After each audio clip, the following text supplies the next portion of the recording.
Ladies and gentlemen, it is Tuesday, December 2nd, 2025. Here's what's coming up on the Owen Report today.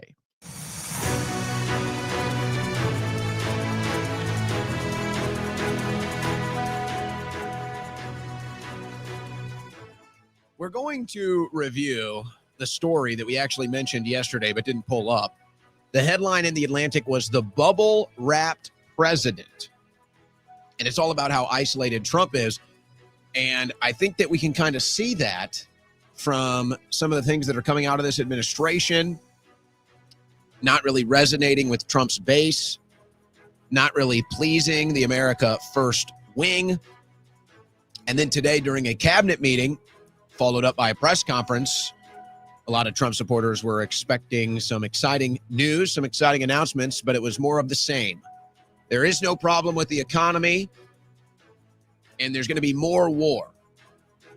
That's what we got today.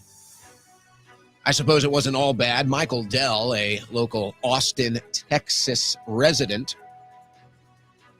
was part of the Trump accounts announcement. We'll have some of the details with that, where Dell himself donated more than $6 billion.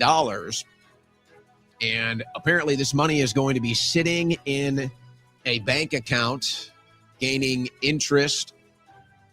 And then when the children turn, I believe, 18, they will get access to said Trump accounts, and they're expecting at least $15,000 in each one. I wonder how much $15,000 is going to be worth in 18 years. But that's another question. There's some interesting beef. In fact, beef is going to be a theme of the show, and I don't mean the kind you eat, though I did have brisket for lunch. No, I don't mean the kind of beef that you eat. I mean, you've got Miranda Devine and Dan Bongino beefing. You've got Elise Stefanik and Speaker Johnson beefing. And then somebody that I have a beef with is going to be coming on the show at 3 o'clock to maybe squash the beef. I don't know. We'll see. We'll see how it goes. In the third hour, not 3 o'clock, the third hour. I guess 3 o'clock on the West Coast. But I don't address you people on the West Coast. The only time that matters is Central Time. Maybe Eastern Time gets the respect. But we'll move on. We've got some news in Russia. The envoy of Steve Witkoff and Jared Kushner was escorted throughout Moscow today. So we'll have some of that news. More news out of Venezuela. It looks like they're going for war, folks. It looks like they're going for regime change war. Or they're just really applying pressure to Maduro to try to get him to cooperate. Mixed messages coming out of Venezuela. I think Maduro is saying one thing to President Trump and then a completely different thing to his people. Which is he being honest with? Is he being honest with Trump? Is he being honest with the Venezuela people? Is it all an act? It's all starting to feel like the WWE. And as somebody who was a fan of the WWE growing up, you start to recognize when you're in a WWE plot, you know? Starts to just kind of feel that way. Now, a lot is being made. We'll have more from the White House and audio from these meetings today. A lot is being made of what appears to be, I guess this would be a second or third time, President Trump dozing off, taking a little nap during the cabinet meeting today. I actually have no problem with that, to be honest with you. I think we can all relate, even us younger folk. No, I have a problem with something else, though. Trump napping during the cabinet meeting, not really too concerned about that. More bombs than deep state arrests. Okay, now I'm concerned. Now, folks, I have, which was basically an hour from yesterday that I just didn't get into, and maybe I was kind of purposely avoiding it because it's not really news-oriented, and I was kind of hoping to just get more news-oriented today. But it's just, it's so heavy. The foreign policy issues, the foreign influence issues, it's never been more obvious. And so I'm thinking, we'll see, but I'm thinking I might just throw one more big haymaker on this and then just kind of be done with it. Because we're all sick of it. We all see it. It's more obvious than ever. But I think I may just do one more big push for it and then give up, which kind of goes along with something I'm doing on social media right now as well. So all of that and more coming up today. This news update was brought to you by OwenSchroyer.store, the official site for Owen Report merchandise. All right, folks, listen up. Listen up. I've got great news for you. I can't even believe that this is happening right now at mypatriotsupply.com. I go to check out because we've been telling you about the Black Friday survival special happening at mypatriotsupply.com/Owen. So I go to see, I'm like, all right, are they extending it? What's the deal? And yes, it is extended, and it's actually now at a deeper discount. So even better.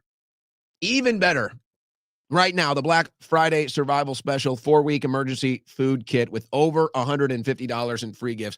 Right now, $277.95. This is ridiculous. This is a discount on top of a discount on top of a discount. I have been urging my listeners, if you haven't done anything for emergency food supplies, now is the time. You're not going to find a better deal, folks. If you have no emergency food supplies, nothing at all, you are not going to find a better deal. This is a ridiculous price to do it with, to just check that box, make sure you have something for your family, make sure you have something for your household. I'm telling you, this is a ridiculous deal right now. It's actually completely outrageous. I can't even believe it's happening. So right now, mypatriotsupply.com/Owen, 4-week food supply, the highest quality, with the highest quality containers, by the way, ready for storage, plus $150 worth of free gifts, including everything you need to prepare your emergency meals, like a cook stove, fuel, fire starters, a water purifier, bug out bag, and more. The complete survival kit your family needs to ride out natural disasters, civil unrest, or anything worse. Hey, also a great Christmas gift. I don't know when this deal is going to end. Right now, if you order it, they tell you if you order it by now, you can get it before the end of the week. So they're doing crazy things over there at mypatriotsupply.com/Owen, folks. If you haven't done anything, now's the time to do it. Go to mypatriotsupply.com/Owen.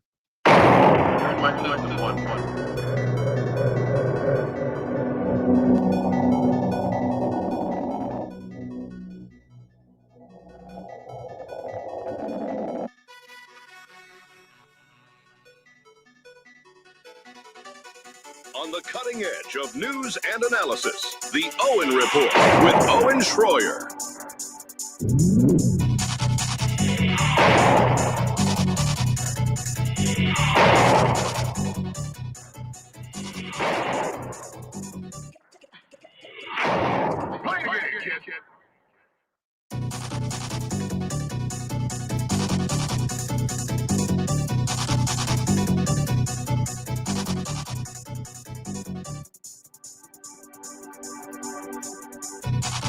All right.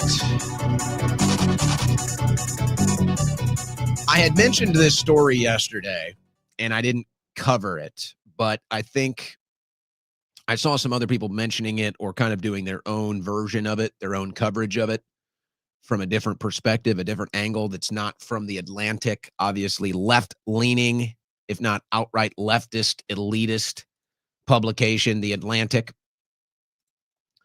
But they had this interesting story. Now, I don't want to spend too much time on this except to kind of give it the framework for what we're going to cover in the news today, which is why I think so many people are just feeling disenfranchised with this administration or starting to wonder what we're even going to get out of it. What is going to be the final bottom line of this administration? Now, the headline is, the bubble-wrapped president, Trump surrounds himself with those who flatter him in places where he is uncomfortable. And it goes around here. Basically, it's a bunch of yes men, and then there's a bunch of gatekeeping, and it's you know, it's all about like access wars and influence wars. And Trump is essentially isolated. Now, you can understand why President Trump might feel the need to be isolated right now, especially after the multiple attempts at his life. Now, I don't know if that's what's playing into this. I don't know if it's just so chaotic and busy that he feels micromanagers are needed and he has to delegate certain duties and tasks to all the people around him because it's just too much. The incoming, it's too much. It needs filtered. But I think we can all see it. Others are reporting it now. Others that have more exclusive, let's say, more intimate information than I are saying, yes, there needs to be different voices in Trump's ear. We need to be seeing it. And we're going to go to some of the audio today from Trump's cabinet meeting. And I'm sitting there last night and I'm reflecting on yesterday's broadcast. And I'm thinking, all right, is it too early? Is it too early to go into saying, okay, this is for sure what we're going to get out of this administration, and this is for sure not what we're going to get out of this administration? Because there's part of me that says we're already there. And maybe even I'm in a bit of denial here. Maybe I'm clinging to something that isn't there. It's just so hard to believe. It's just so, you don't want to believe it. I get it. I get the cheerleaders that think it's just politics is normal. I get the MAGA hat, the red hat wearers that want to go and get access to the Pentagon and take a picture and want to go to the White House and get their challenge coin and want to go to Mar-a-Lago and go to the fancy events. I get it. I don't blame you for that. But this weird resentment to those of us, let's say on the outside, this weird resentment to those of us that actually meant America first, that actually meant make America great again. We weren't in it for the hat at the White House, for the hat at the Pentagon, the pictures, Mar-a-Lago. We weren't in it for the rally. We weren't in it for the pom-pom waving. It means nothing to us. We don't care. You want materials? You want material desires? We want results. We want deep state arrests. Another day where I've got multiple members of this administration talking about deep state criminals. And I'm saying, what's going on here? You guys are in charge of arresting deep state criminals. Why are you telling me about deep state criminals when it's literally your job to arrest deep state criminals? We elected you to arrest deep state criminals. And then I just point out the fact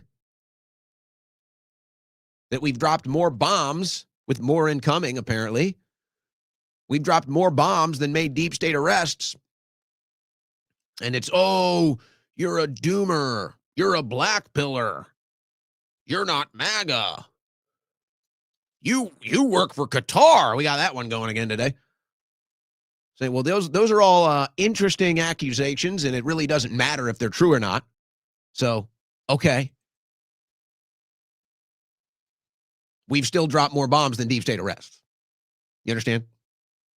So it doesn't matter if Qatar is paying me $100 bajillion or $0. We still have dropped more bombs than made deep state arrests. Okay? So you guys want to play these little games on social media and you want to fight for access and all this stuff. But let me just pause because I'm already getting distracted with it. And I'm wondering, is it time to just accept what it is and what it isn't? And I'm wondering that last night. And I come to the conclusion that either I'm going insane, which maybe we all are a little bit. Either I'm going insane to expect different results from the same thing over and over again, or and just maybe this is where I'm in denial. Maybe this is where I'm clinging onto something that isn't there, or there is a strategy to do all the things that need to be done right before the midterms to win the midterms. And this is when I start to think I'm insane because we've been here before. We've been here before with President Trump. We've already had an administration with President Trump. And we really never saw a strategy like that. We kind of expected a strategy like that in the last administration and never got it. So why would I think we're going to get it now? Especially considering how off the rails and sideways the rest of this administration has gone. And then you have to wonder, what is going to happen if we do get to the midterms and there's still 0 deep state arrests and the Democrats take the House? What happens then? I'm genuinely curious because for me, nothing really changes. I'm still covering the news. But to the people out there saying it's an A-plus administration, to the people out there saying greatest administration of all time, the people out there talking about the genius and everything else, the cheerleaders, the pom-pom wavers. I'm just curious, do they ever put down the pom-poms? Do they ever wake up? Do they ever drop the MAGA routine? I'm genuinely curious because I think we're heading there pretty fast. I think we're getting there pretty fast. A lot of hype. You see it again today. A lot of hype for this cabinet meeting today. For what? For Trump to call Ilhan Omar garbage and to announce there's going to be land strikes in Venezuela. And then a bunch of other members of the cabinet Trump is the best. Oh, so transparent. Oh, the best. Oh, the peace. Oh, the foreign policy. Oh, the deal. Oh, Trump. It's like, my God. It is so desperate. What is going on? These don't look like people that are in control. These don't look like people that are of their own agency, acting on their own behest. These act like people they're acting like people that are embarrassed. They're acting like people whose asses are showing. So I see this today. I say, there's no plan. It's like Marjorie Taylor Greene said, there's no plan. There's no plan. There's no strategy. There's who has the most recent access to Trump and who understands the waves of Donald Trump on a day-to-day basis, meaning, when do I take him the information I want him to see when he's in the right mood to act on it? And anybody who's been around a personality like this knows exactly what I'm talking about. President Trump is extremely eccentric. He probably believes everything he says. And so all you got to do is time it right. And you can manipulate him. And maybe that's a bad word to use, because in their eyes, they might say, this is how I have to manage this administration, how I have to manage President Trump. But when is the reality going to come crashing down? Is it the midterms? Is it before the midterms? Is it when we hit the 1 year mark in about 2 months? When does the reality come crashing down and we kind of have to start looking around and saying, hey, okay, what's really going on here? And I'll tell you what, before I get into the news, I'll just stop right here and I'll just say this. Because this is really what it's all about, folks. And even Trump, if he turns out to be a great president, the greatest of all time, and everything we elected him to be, or what we wanted him to be, really doesn't matter. Now, Trump actually said something today that would be the most important thing to do. And he said he's considering cutting federal income tax. Well, I'll believe that when I see it. But instead, I'll just say this. This is the realization. Forget about President Trump.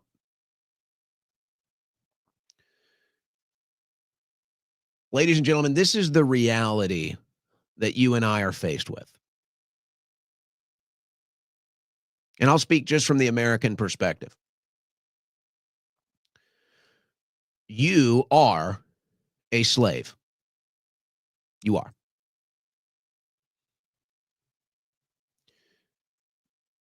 At least 25%, maybe 33%, but between a quarter and a third of your life and your labor is dedicated to funding a military industrial complex, a pharmaceutical industrial complex, and now a big tech AI industrial complex. You're a slave. That's who you work for. And the congruency of these factions end up with you being put into a medical tyranny or a medical institution, industry that isn't here to keep you healthy or make you healthier. You're forced to pay for foreign and special interests that don't benefit you at all and never will. In fact, probably hurt you in the bottom line at the end of the day. And now we the slaves, we the slave class are being forced to prop up the AI surveillance grid being built on top of us that will eventually be the end of the constitutional republic as we know it. But okay, forget about the political jargon. Forget about the wonk. I'll put it to you like this. If we don't stop this now,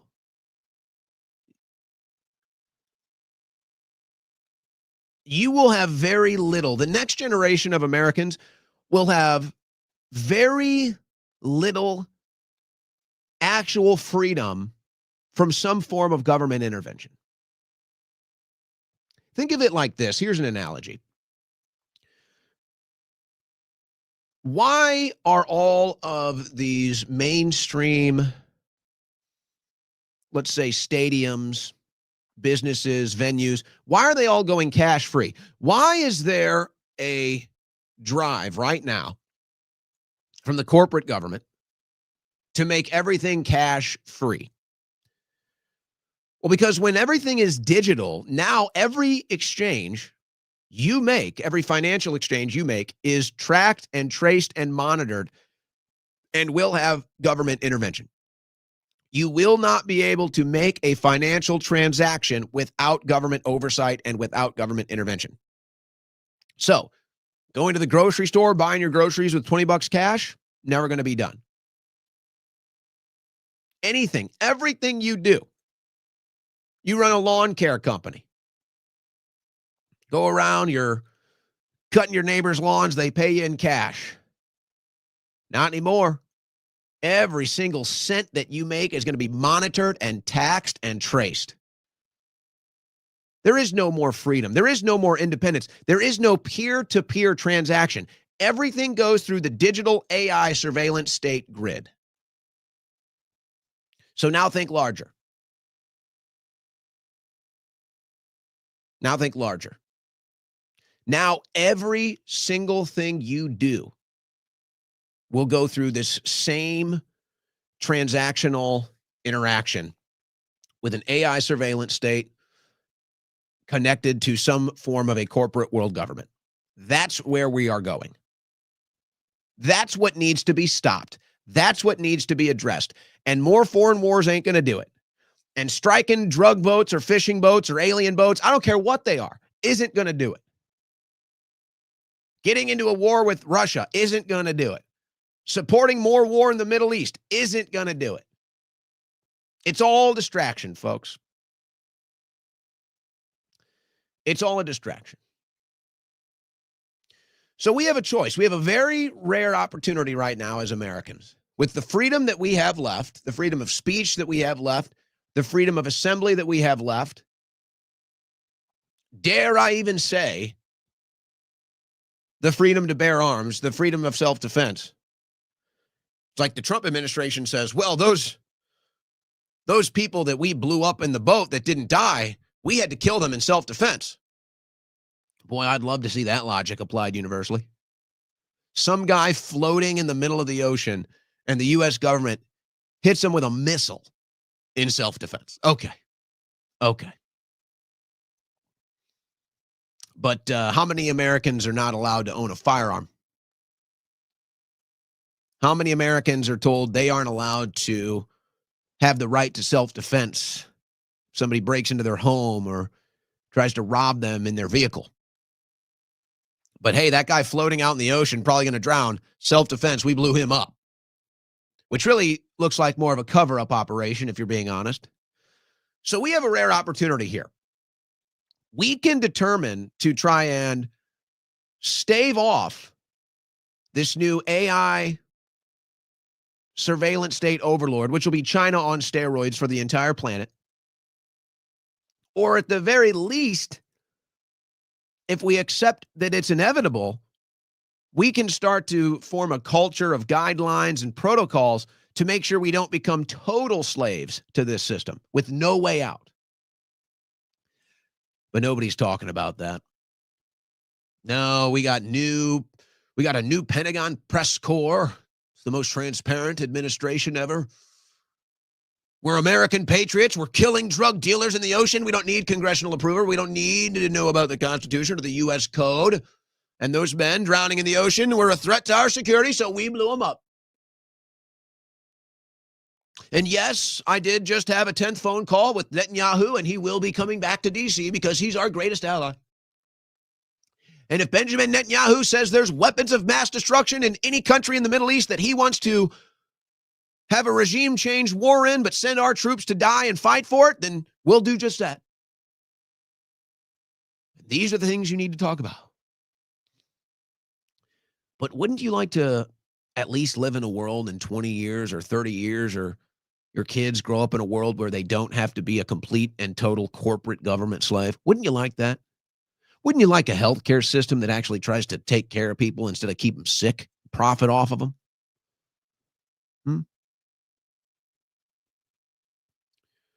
Wouldn't you like a government that actually protects its own people's interests and rights? Wouldn't you like that? Maybe that's honest, doesn't lie to you, cover things up, skew the history books so you never know where you came from or how you got here. Wouldn't you like that? Wouldn't you like to maybe finally have world leaders that reject wars, stop killing, a unified planet? Wouldn't you like that? Or are we just going to sit here and play tiddlywinks with all the normal news and all the normal political footballs until one day we wake up and we're so deep into this corporate world government AI surveillance grid that we can't even find our way out? How much time you think we got left? 2 years, 4 years, 8 years, 10 years? Will it even matter who we elect in 2028? Will it even matter anymore? Or maybe this is just black pill content. Maybe this is just doomer content. Maybe. But the facts remain. Most venues you go to now won't take cash. And yes, this administration has dropped more bombs than it's made deep state arrests. So there you go. There you go. Guess we could get into the news. I guess we could get into the news. This is another one that's just a head scratcher. This is another one that says, I don't get it. And it's just the same thing, just blame Biden. Trump formally pardons former Honduran President Juan Orlando Hernandez. A full and complete pardon that erases a major U.S. drug trafficking conviction for a one-time U.S. ally. He was convicted and sentenced to 45 years in prison with an $8 million fine by a U.S. judge for drug trafficking offenses. And Trump has pardoned him and said, oh, it was just Biden set him up. Folks, I'm sorry, but this is just a joke. We're bombing drug boats in the Pacific Ocean with no evidence, no congressional approval. Trump is calling it war today, by the way. Multiple times during the cabinet meeting, it was referred to as a war. I thought you had to get congressional approval to go to war. Well, okay, forget that. We're bombing supposed drug dealer boats in the ocean, and we're pardoning drug dealers from prison sentence. But we can't even get full pardons for some of the January 6ers that are Purple Heart veterans. Folks, this thing is so screwed up. This thing is so out of whack. That's what I'm saying. It's like it's hard to sit here and not lose your mind and just say, all right, the reality, the situation is telling me red alert. The situation is telling me We're getting screwed. The situation is telling me we just got rug pulled. The situation is telling me we just got set up. I guess I'm not a doomer. I guess I'm not a black pillar because there's something in me that's clinging to hope. There's something in me that's just like, no, it can't be. It can't be this bad. There's no. And yet the results are the same. And yet the results are the same. So Trump sent Witkoff and Kushner to Russia to negotiate this peace deal. You know, I was told Kushner was not going to be a part of this administration. You guys remember that? I guess that was a total lie. Now, I'm fine with Witkoff. He's been a part of this envoy, and I think he is trying to get a lasting peace deal. I like Witkoff. But what is Kushner doing hanging around? I was told Kushner and Ivanka were out. I was told Kushner was not going to be a part of this administration. Now he's all over it. He's running the foreign affairs. He's running the foreign affairs business, the negotiating business. Don't like that. Couldn't we have sent like Rubio or Vance or somebody? Why is it Kushner? I don't get it. I guess, does Jared Kushner have a job? No. Putin issues stark warning to Europe as he meets Witkoff and Kushner. Well, Putin, he sees that Europe has a problem.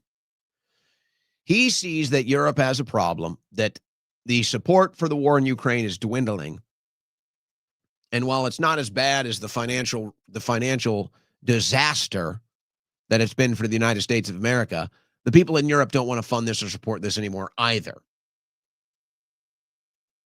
And so Putin realizes that all the cards are in his favor right now, so he's going to play it as he sees fit. But I think it's ultimately going to come down to what Zelensky is willing to agree to. And I don't know who's in charge of Zelensky. I don't know if he's thinking for himself. I doubt it. But if he thinks he's going to stand up here and reject this peace deal, then things are going to go bad for him and things are going to go bad for Ukraine. Now, he might not care. I don't know. But I think Putin sees it, and I think most of the world sees it. Zelensky's only option is to take this deal. Because on the other side of it, if he doesn't take the deal, Europe probably out, America probably out, and Russia's going all in. And then I don't know what happens to Zelensky after that. But I think that's how the world sees it. So, okay. Maybe we can get a peace deal done there, but it's still been support. It's still been us supporting that war. Now we got Venezuela.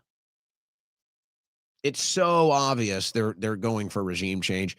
From the Nobel Peace Prize to that lady down there, to the continued rhetoric of the strikes and rhetoric against Maduro. And they've been trying to do this for years. They tried to do it with Guaido and failed.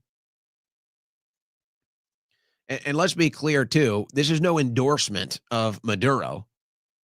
I just want nothing to do with regime change war in Venezuela. I want nothing to do with it. And I'd almost respect our politicians more if they were just honest. And so I guess maybe the mask is kind of slipping here. But it's just like, if they would just come out and say, all right, well, here's the deal. We don't like Maduro. And they got a lot of oil down there. So, yeah, we're going to go in and we're going to take the oil and we're going to put somebody in there that we like. Okay, well, I don't support that, but at least you're being honest. And I guess we're going to get something out of it. So it's like, all right, there's something there. It's like, what did we get out of bombing Iran? Well, I don't know. Netanyahu was happy. That's about it. But no, it's all this stuff about Maduro and they care. They care about the people and they care about the drug traffickers. These are deadly drugs. Oh, deadly drugs. Oh, yes. The deadly drugs that are voluntary, by the way, that people choose to take. They make a bad decision. They choose to take it. What about those vaccines that so many people were pressured into that otherwise would have never taken the injection and then died? Yeah, because we care so much about drugs killing people. We care so much about drugs killing innocent people. That's why we're going to promote a new COVID vaccine right into your arm, baby. Yes, we care so much.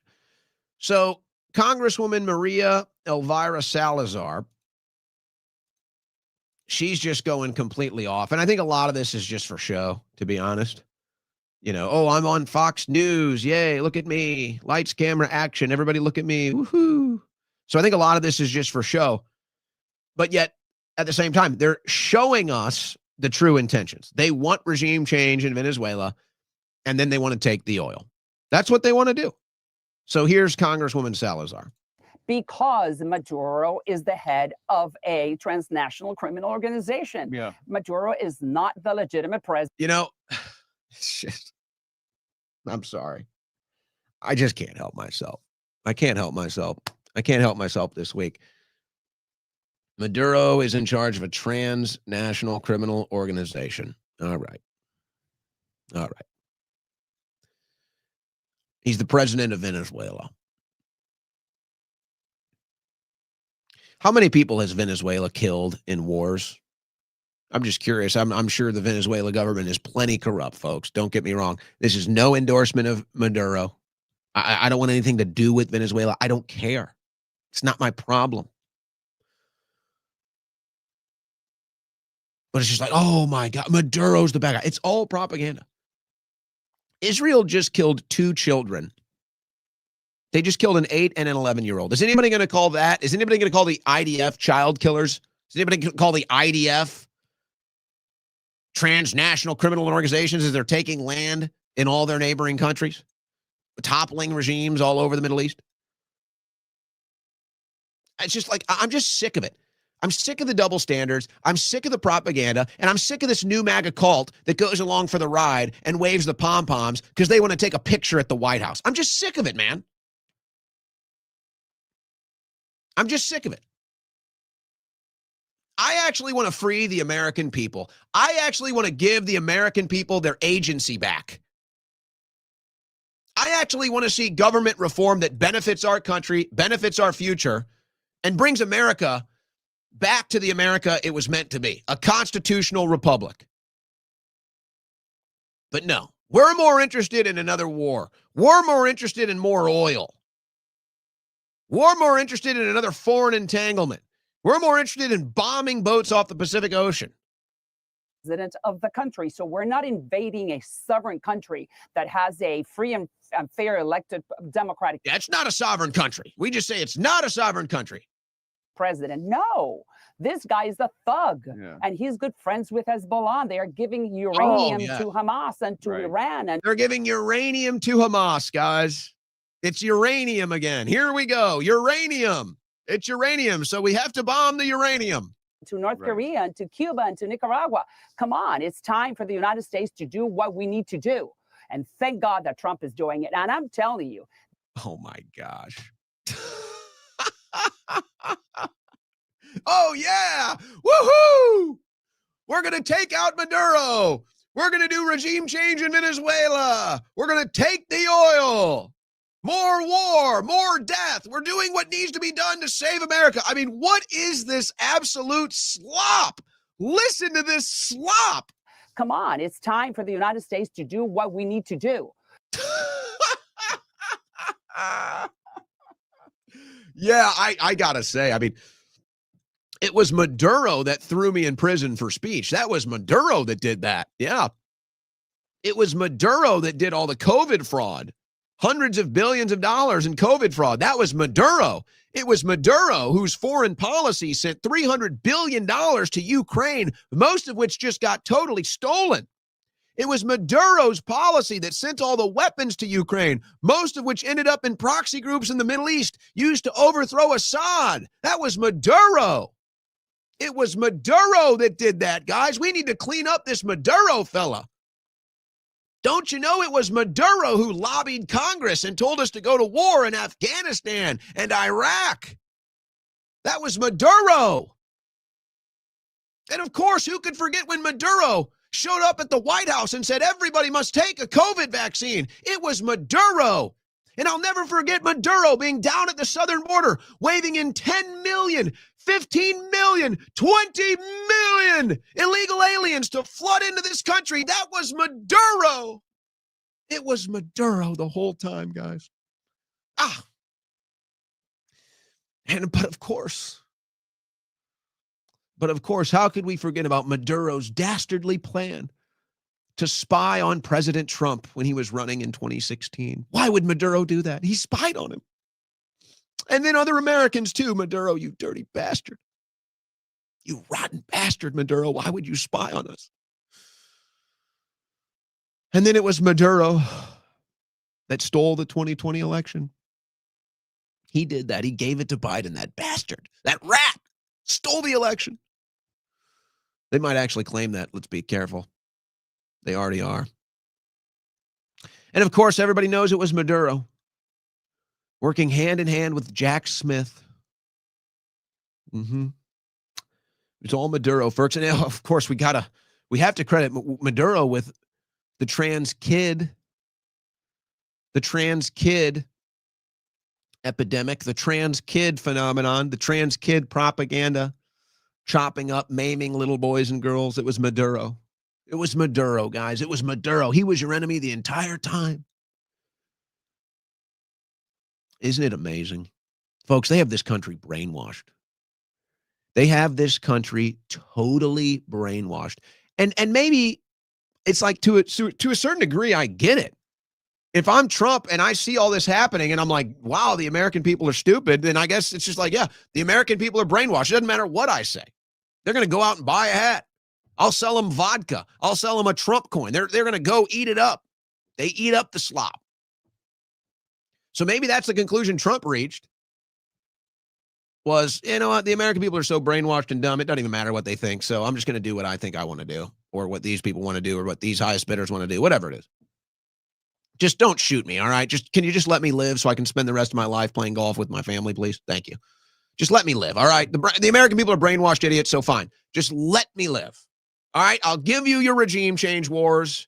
I'll give you all the weapons. I'll give you all the foreign aid. I'll let you just steal America's future.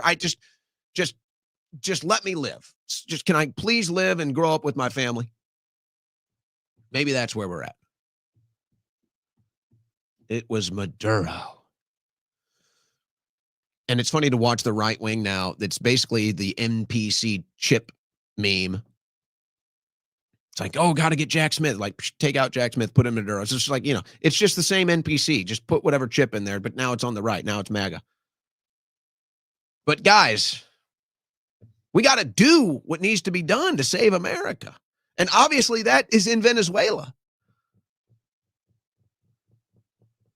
Who buys this crap, man? Who's buying this garbage? I can't take her. You're done. This is who they want to replace Maduro with. Guaido failed, so now they're going with this chick, Maria Corina Machado. Oh, she's like Kathy Hochul light. She looks totally normal, guys. This is who we want to be in charge in Venezuela. See? This is what we need to replace Maduro. Let's hear from her. What's her pitch? What are you going to do to sell out the Venezuelan people? What are you going to do to sell out the country of Venezuela so that America can take its resources and you can get into power and prance around? What is it going to take? And this is amazing, super exciting for me. We will open Venezuela for foreign investment. I am talking about a $1.7 trillion opportunity, not only in oil and gas, which is huge, and you know that the opportunities, because we will open all upstream, middle stream, downstream to all companies, but also in mining, in gold, in infrastructure, power. We have our grid right now has a 17 gigawatt opportunity of energy potential. By the way, guys, you notice how they all speak in English? And you say, oh, well, everybody speaks English now. And it's like, yeah, no. You understand? They're speaking English because this is all propaganda aimed at America. It's the same reason why Netanyahu makes his addresses in English for the American people. It's the same reason why she makes addresses in English. It's all propaganda for the American people. These are the foreign lobbyists. These are the foreign entanglements. These are the foreign interests that our country is shackled to, sinking to the bottom of the abyss because we're shackled to all this foreign policy that's destroying our country. That's why they speak in English, because it's to propagandize you. That needs to be rehabbed, certainly for technology and AI and tourism. Venezuela has. Hey, I got an idea, guys. Let's send out, I don't know anything about this woman, CIA asset, organic, who knows? It doesn't matter. Let's send out the woman that looks like the female rendition of the Joker. Let's send out the Kathy Hochul witch lookalike. That's who we want to support in Venezuela. Like, can we just stop? I mean, here she's saying, hey, put me in charge. I'll open up all of Venezuela's resources for the whole world. You can have our oil. You can have our beach. You can have anything you want. Just get Maduro out and get me in. And Venezuela is open for business. Everybody come in and steal everything. And that's for the Venezuelan people. 2,800 kilometers of pristine Caribbean coastline ready to be developed. So this is going to be huge. We will bring rule of law. We will open markets. We will have security for foreign investment and a transparent, massive privatization program that is waiting for you. That sounds like I just listened to some sci-fi dystopian pitch to the island. Come to the island. Give us your DNA and everything will be taken care of. Yes, all you have to do is bomb who I want you to bomb. And come on in, everything for you. AI for you. Isn't AI fun? Isn't AI going to be great for humanity? Can you imagine the world with AI once the robots and artificial intelligence takes over? It's this weird, inevitable thing we're hurtling into. It's like everybody kind of agrees life was better before the smartphones. Does anybody debate that? I don't know, better, maybe better is not the right word to use. You could argue that smartphones and the internet have obviously had their roles in civilizational advancement, access, communication. But what about just the life experience? What about the experience? What about the human experience? What if smartphones combined with the internet in our pocket, how has that affected the human experience, the life experience, our world, our reality? Don't most people kind of look back at the times, the 90s and before the smartphones and think about how times were better? It wasn't about money. It wasn't about the economy. It was just about the human experience, the life experience, human relations. But hey, people are set to make trillions of dollars on AI, and it's about to take over everything. So get on board, human. What if I put a female Joker-looking face in front of you to tell you how great it is speaking English? Will you get on board then? What if I give you a red hat to put on your head? Would you like it then? What about a stimulus check? Maybe a stimulus check will do it. Ohio senator introduces measure to end dual citizenship. Boy, I've been preaching that for a while. Now, a lot of people are upset over this. I'm not. Senator Bernie Moreno has introduced a bill to establish that citizens of the United States must have sole and exclusive allegiance to the United States. The Exclusive Citizenship Act of 2025 would make it so that no one may be a citizen or national of the U.S. while simultaneously having any foreign citizenship. If passed, a U.S. citizen who voluntarily acquires foreign citizenship would have to relinquish their U.S. citizenship after the date of enactment. I fully support this. I think this is one of the better bills I've seen in my life. I fully support this. And to the people out there that are upset, or maybe you're married to a dual citizen from another country, maybe you've got some friends, I understand why kind of the interpretation. I understand kind of the emotional response and why this might feel a little cold. But it's really not. It's really not. It doesn't have to be cold. It's simply a choice. Everything in life is a choice. So it's simple. If you want to be a citizen of the United States, you have to renounce your citizenship of your foreign country. That's it. I don't think it's too much to ask. I don't think it's cold.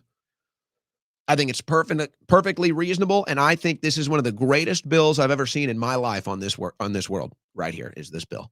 I couldn't support this bill enough. You want to be a United States citizen? Then you're going to be an American. And that's going to mean something to you. And you have to be willing to sacrifice and give something else up. And you have to be able to decide if being an American and what that means and what that represents means enough for you to give up your citizenship and whatever that means to you, to make that sacrifice. Doesn't mean you can't go back. It just means if you're going to be an American, you're going to be an American, and that's it. And that's going to mean something. And that's going to protect our country.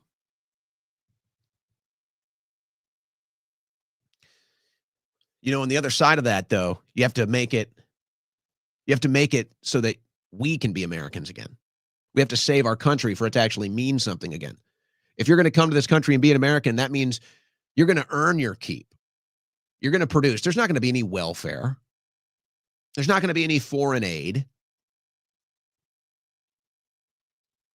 You're going to come here, maybe pay 2% in taxes, and you're going to be a free, independent citizen of a constitutional republic. And it's going to be on you to provide for your family and yourself. Not the government, not some aid. You. And that's going to mean something. And you have to have that pride. I think this is the greatest bill maybe ever that I've seen. The Exclusive Citizenship Act of 2025. I love it. It's nothing against you if you're a dual citizen. In fact, the one thing, and I think that eventually if this does get passed, they're going to have a grandfather clause. You can't go back and make all the people that have become citizens renounce their prior citizenship. I think you have to have a grandfather clause where if you've already become a citizen before this bill, that your grandfather claused in, and so you can be a dual citizen.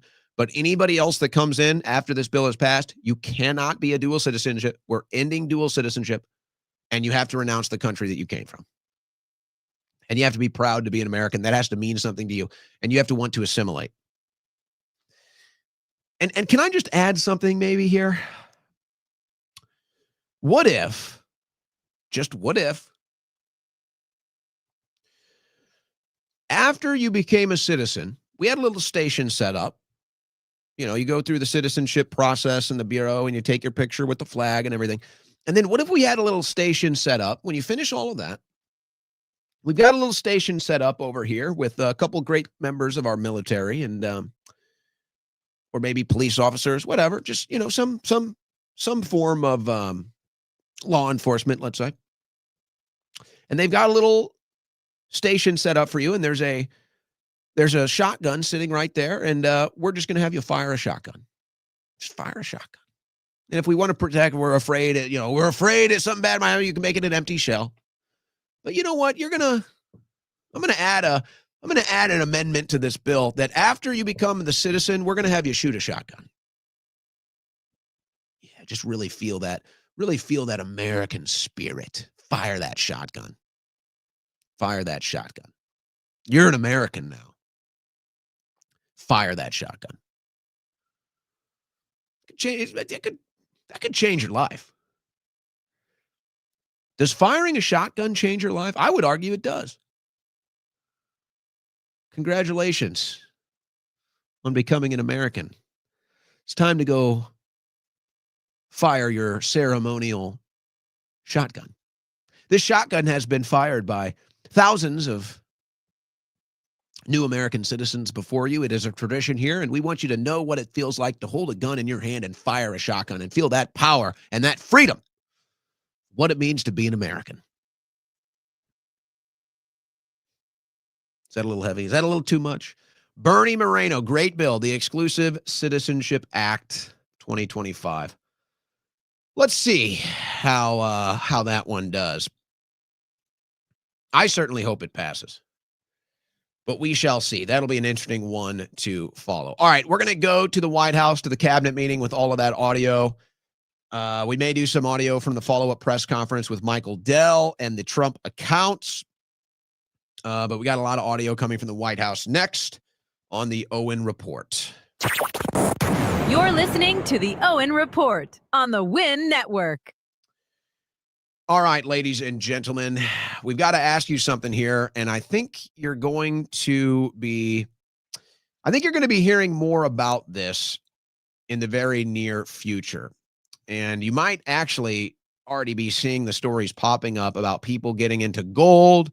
They're worried about where the economy is going, the market crashing, what's going to happen to the U.S. dollar.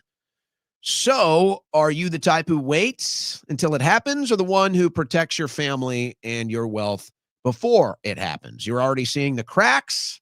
The dollar buys less every month. Banks are showing stress, and this market is being propped up with printed money. It's not if it breaks, it's how prepared you'll be when it does. Here's what they don't want you to know. When the system starts cracking, the insiders quietly move first. That's why central banks, major institutions, and billionaires are piling into gold right now. And that's why I've partnered with Allegiance Gold. When paper markets burn or the market falls, gold and silver don't. They're yours, not the government's, not the banks, not Wall Street's, yours. Allegiance Gold has been around for nearly a decade and is trusted by over 7,000 clients nationwide. Relationship-driven, A+ with the Better Business Bureau, 4.9 stars from real clients, transparent, and they focus on educating you first. Right now, they're offering up to $5,000 in free gold and silver with qualified investments. By the way, folks, silver is up so much right now. These normal alerts I used to get about silver now, people are adding like a new layer of protection before you can even purchase silver sometimes because the price is going up so much. So you may want to get ahead of it. So whether through your 401k, IRA, or savings, they make it simple to move into something real before the next reset. Call 844-790-9191. That's 844-790-9191. Or go to protectwithowen.com. That's protectwithowen.com. Protect your wealth and your freedom because no one else will.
Extra dimensional and multi-universal. Here's your host, Owen Schroyer.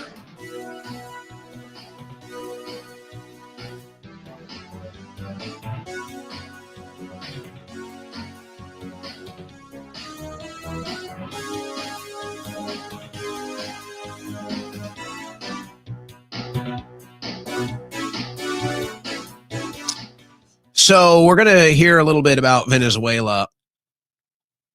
I can't tell. I don't know Maduro that well, but it's like we're hearing from the White House that Maduro is cooperating. And then Maduro goes out and speaks to his people, and it's all about how he's going to stand up and fight and stand up to Trump.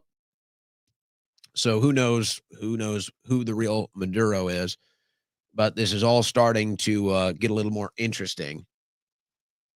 Now, I've been concerned, and it looks like there's some issues now with these strikes, specifically this most recent strike. And I don't have the audio up, but basically there was a strike and it didn't kill the people on the boat. So then there was a second strike to kill the people. And they said, well, we did it in self-defense. This is all narrative control. And then it's, oh, Hegseth was there, but then he wasn't there. And then it was some general that made the call and they trusted the general. So it's just like, it's obviously not good. You don't do narrative control like that when things are going smoothly. Let's just put it like this. So here's Trump saying what's coming next in these strikes. How would you even characterize them? These strikes against Venezuela is probably the best way to characterize it at this point.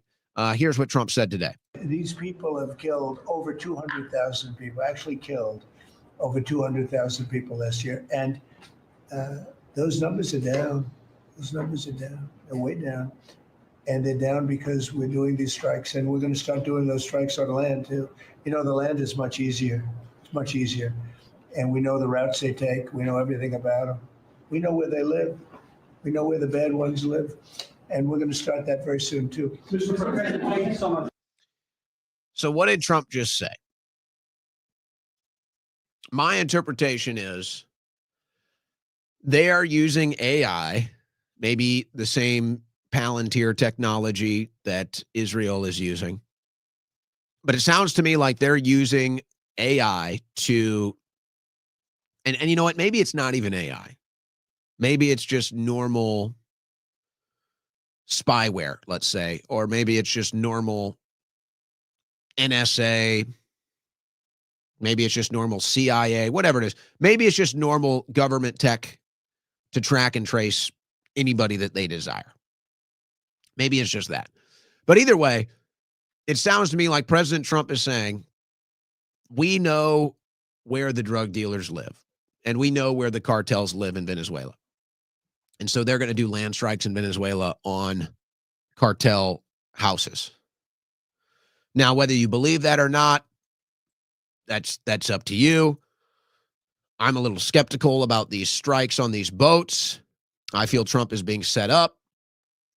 But put that aside, let's say that it's all very true, it's all very real, and they know where all these houses are, and they're going to go blow up these drug dealers. Is that really what we need to be doing right now? Boat strikes, already questionable, to say the least. Land strikes, I mean, folks, we're getting into serious problem territory now. And you can say, well, we support the strikes, or we support bombing these people, or these other people. Listen to yourself. We're talking about bombing a foreign country. That's what we're talking about here. There's no congressional approval. There's no debate. There's not even a presentation that's adequate or an attempt to convince the American people that this is all above board. It's just, listen to me. It's just, listen to what I'm saying and trust me, we're doing it no matter what. It's extremely unconventional. It's likely unconstitutional. And it's likely impeachable. Now, time will tell how this all plays out. But is this what you voted for? I love it. Oh, this is what I voted for. Oh, yeah, you were thinking about striking Venezuela drug houses? Is that what you were thinking about? Oh, yeah, because there's no drug houses in America, by the way. Yeah.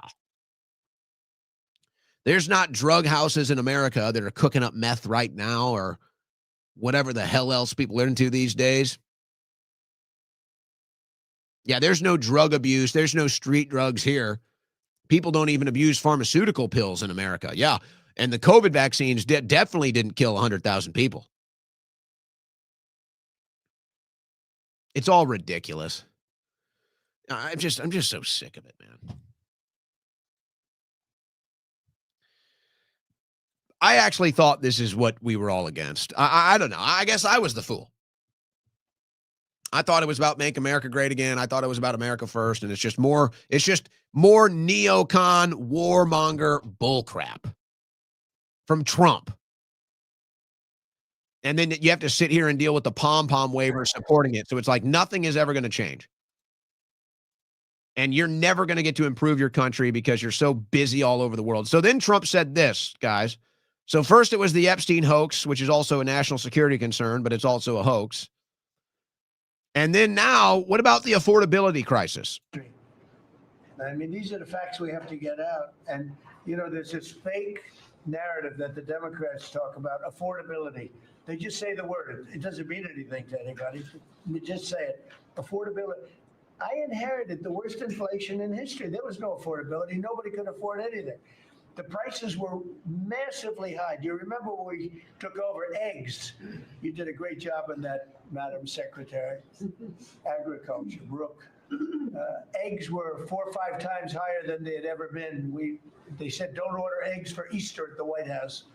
And we ended up doing it, and we got the egg prices way down, lower than what they were before. But the word affordability is a con job by the Democrats. They say affordable. I watched the other day where some very low IQ congresswoman talked about affordability. She had no idea. Their prices were much higher. Pardon my French, but President Trump, what the fuck are you talking about? Folks, this is so lazy. I'm sorry. This is just, it's such a joke, man. I'm not going to sit here and be insulted. Oh, the Epstein files, it's a Democrat hoax. What? And then people are like, oh, yeah, it's a Democrat hoax. But we can't release them because it's national security. And yeah, Bongino and Puntel and Trump and Bondi all talked about how big a deal it is. And now it's a foreign spy blackmail racket. And they all ran on that. But now it's a hoax, and it's a Democrat hoax, and it doesn't exist, but it's also national security. People are still buying this crap. Now it's the affordability crisis is a Democrat hoax. How lazy of you, President Trump. How insulting of you. Are you really that disconnected, President Trump, to not understand the affordability crisis right now? I got videos coming up. We may have time to play them today. The affordability crisis is very real. Very real. And it's funny because he talks about it and then he says it's not real. So it's like he talks about, okay, we have to do 50-year mortgages because there's an affordability crisis. He talks about how we have to lower gas prices and lower egg prices because there's an affordability crisis. He talks about lowering grocery prices because there's an affordability crisis. He talks about lowering energy prices, drill baby drill, because there's an affordability crisis. And then he says, the affordability crisis is a Democrat hoax. Mr. President, you're laying out 5 different policies to try to address the affordability crisis, and then you come out and call it a hoax? What in the hell is going on here? What is this clown show? This is a damn clown show. The affordability crisis is worse than it's ever been, and it's compounded by the debt crisis. And it's compounded by the defaulting crisis.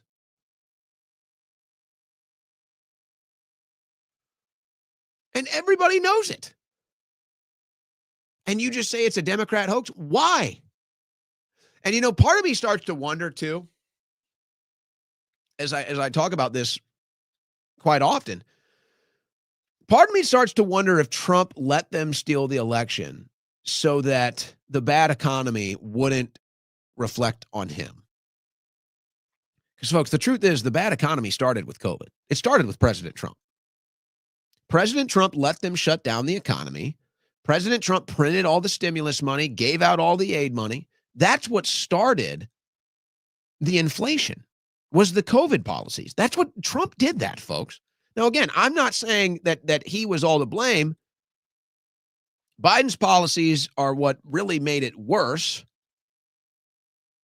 Biden's policies are what really drove it.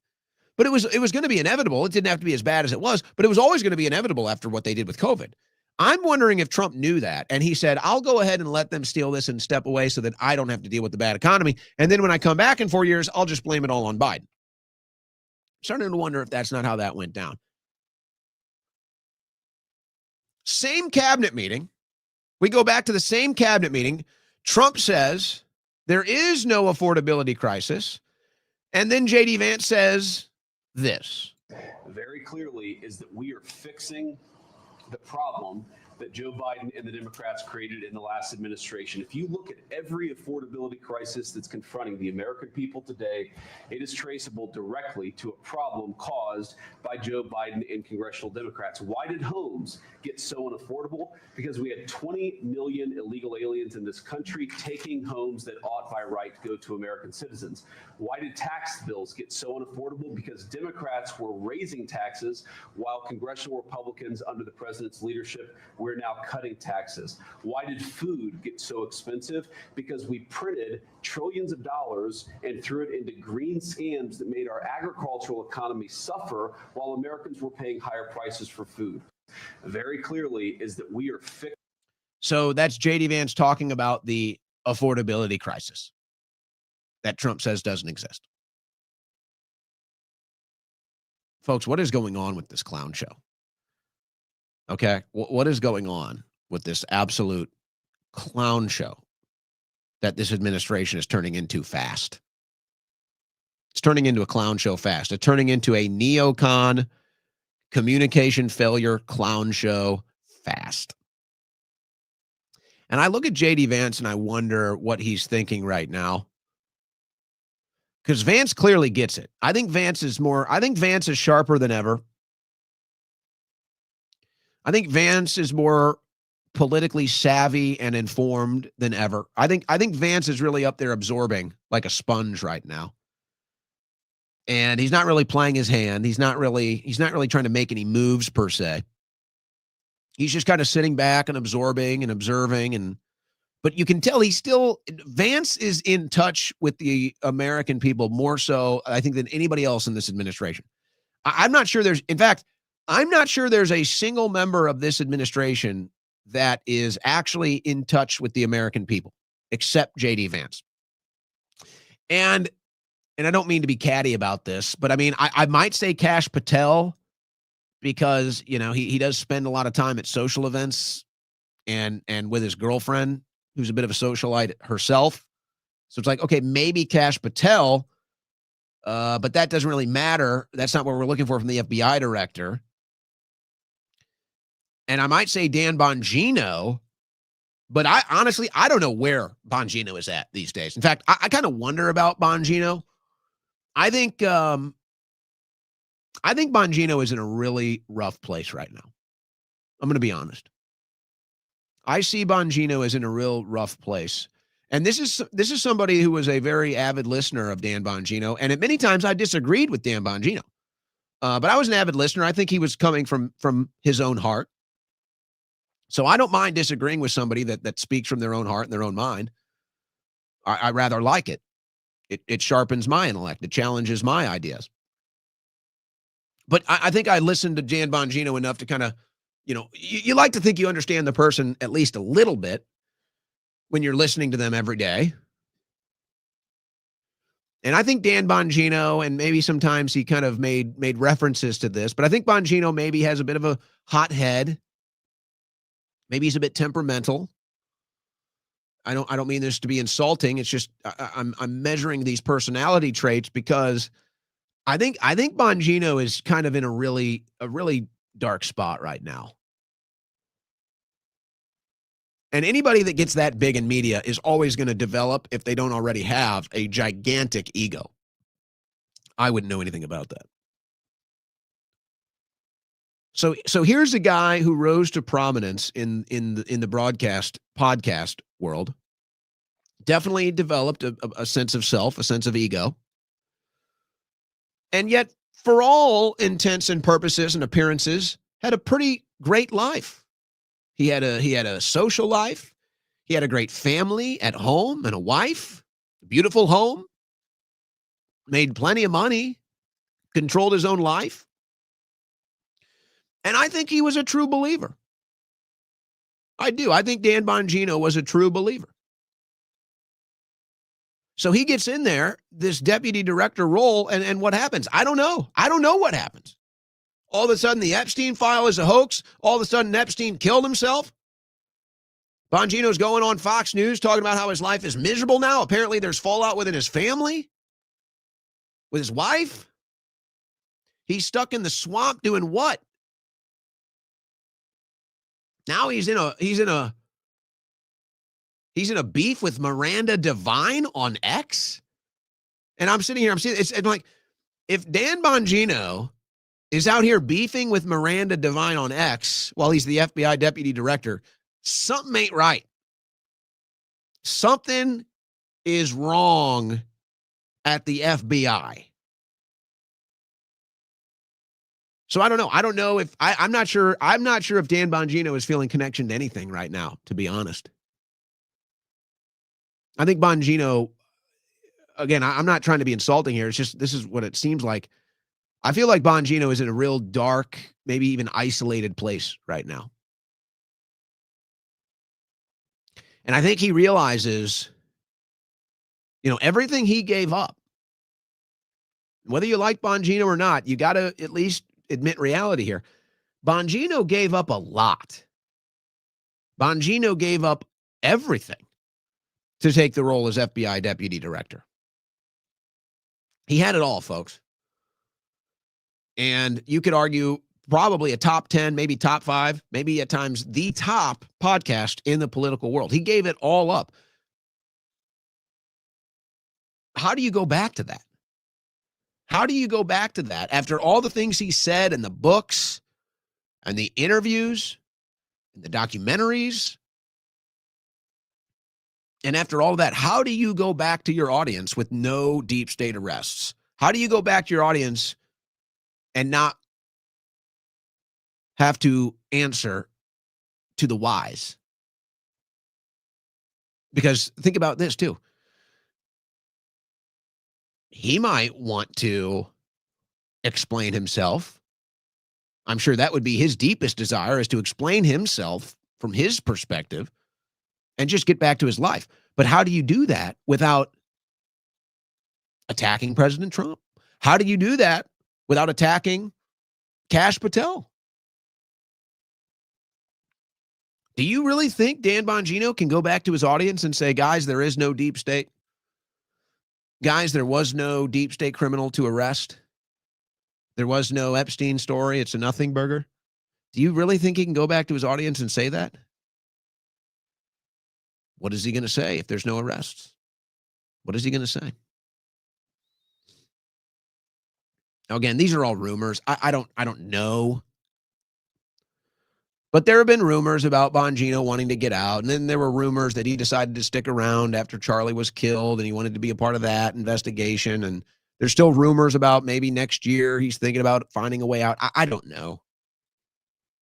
I just know that when the FBI deputy director is beefing with a columnist, an editor at the New York Post, then something ain't right. Something ain't right, folks. And if you understand, or if you think you understand Bongino's personality, at least what he puts onto the public, to me, that's a man who is not in a good place. That he feels the need to get into it with Miranda Devine today. Now, well, I don't care. Trump was probably taking a nap during the meeting. I really don't care. Let him rest. He's an old man. He's a grandpa, so it doesn't bother me if he wants to take a nap. I mean that, by the way. Really don't care. There's way more bigger issues. All right. Brooke Rollins said something interesting today, but eventually, folks, the talk is going to have to manifest into results. And that's where we're kind of caught here. There's a lot of big talk, not much results. It's like Trump says he wants to cut the federal income tax, so do it. Let's do it. So here's what Brooke Rollins said in the meeting today.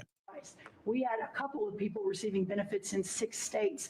In February of this year, we asked for all the states for the first time to turn over their data to the federal government, to let the USDA partner with them to root out this fraud, to make sure that those who really need food stamps are getting them, but also to ensure that the American taxpayer is protected.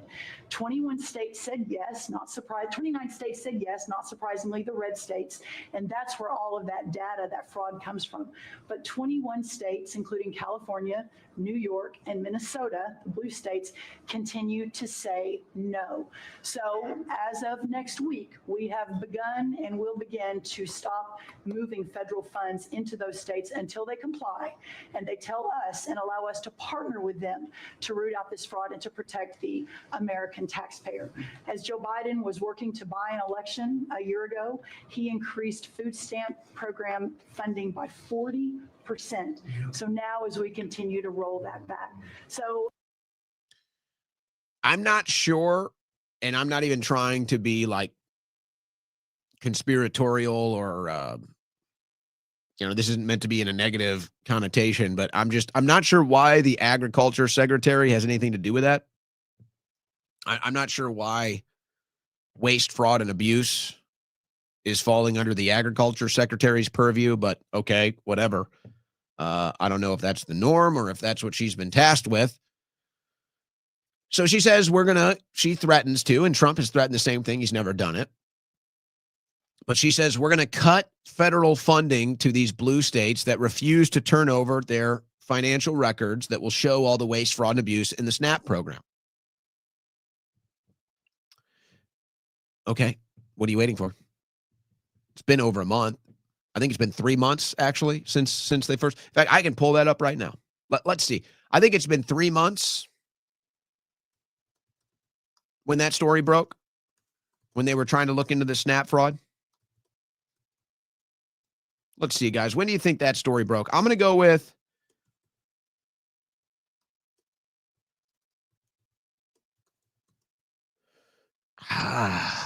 I might say September.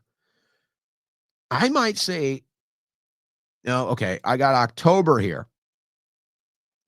October 16th. I don't know. We'll see if we can get deeper than this. I don't know if it's worth the time. This is October 16th. So a month and a half ago, at least 27 states turned over sensitive data about food stamp recipients to USDA. The Democrat-led states have refused to give in to an unprecedented demand from the Trump administration to turn over personal information on federal food assistance recipients going back to 2020. Oh, unprecedented. 27 states, the Republican states, shared their SNAP data, and nobody's private information was breached or shared or violated. But the Democrat states are refusing to turn over their SNAP data. So it's been at least since October. It's been at least since October that this story and their threats have been issued. Let's see if it goes back any further. Just because, why not? October 8th. Oh, wait, look at this. Never doubt me, folks. What did I say? September. Here it is, September 17th. Trump administration threatens to withhold $420 million in food stamp funding if Pennsylvania doesn't share personal data. Now, they don't personal data. That's just their way of spinning this to make it look like it's the evil Trump administration.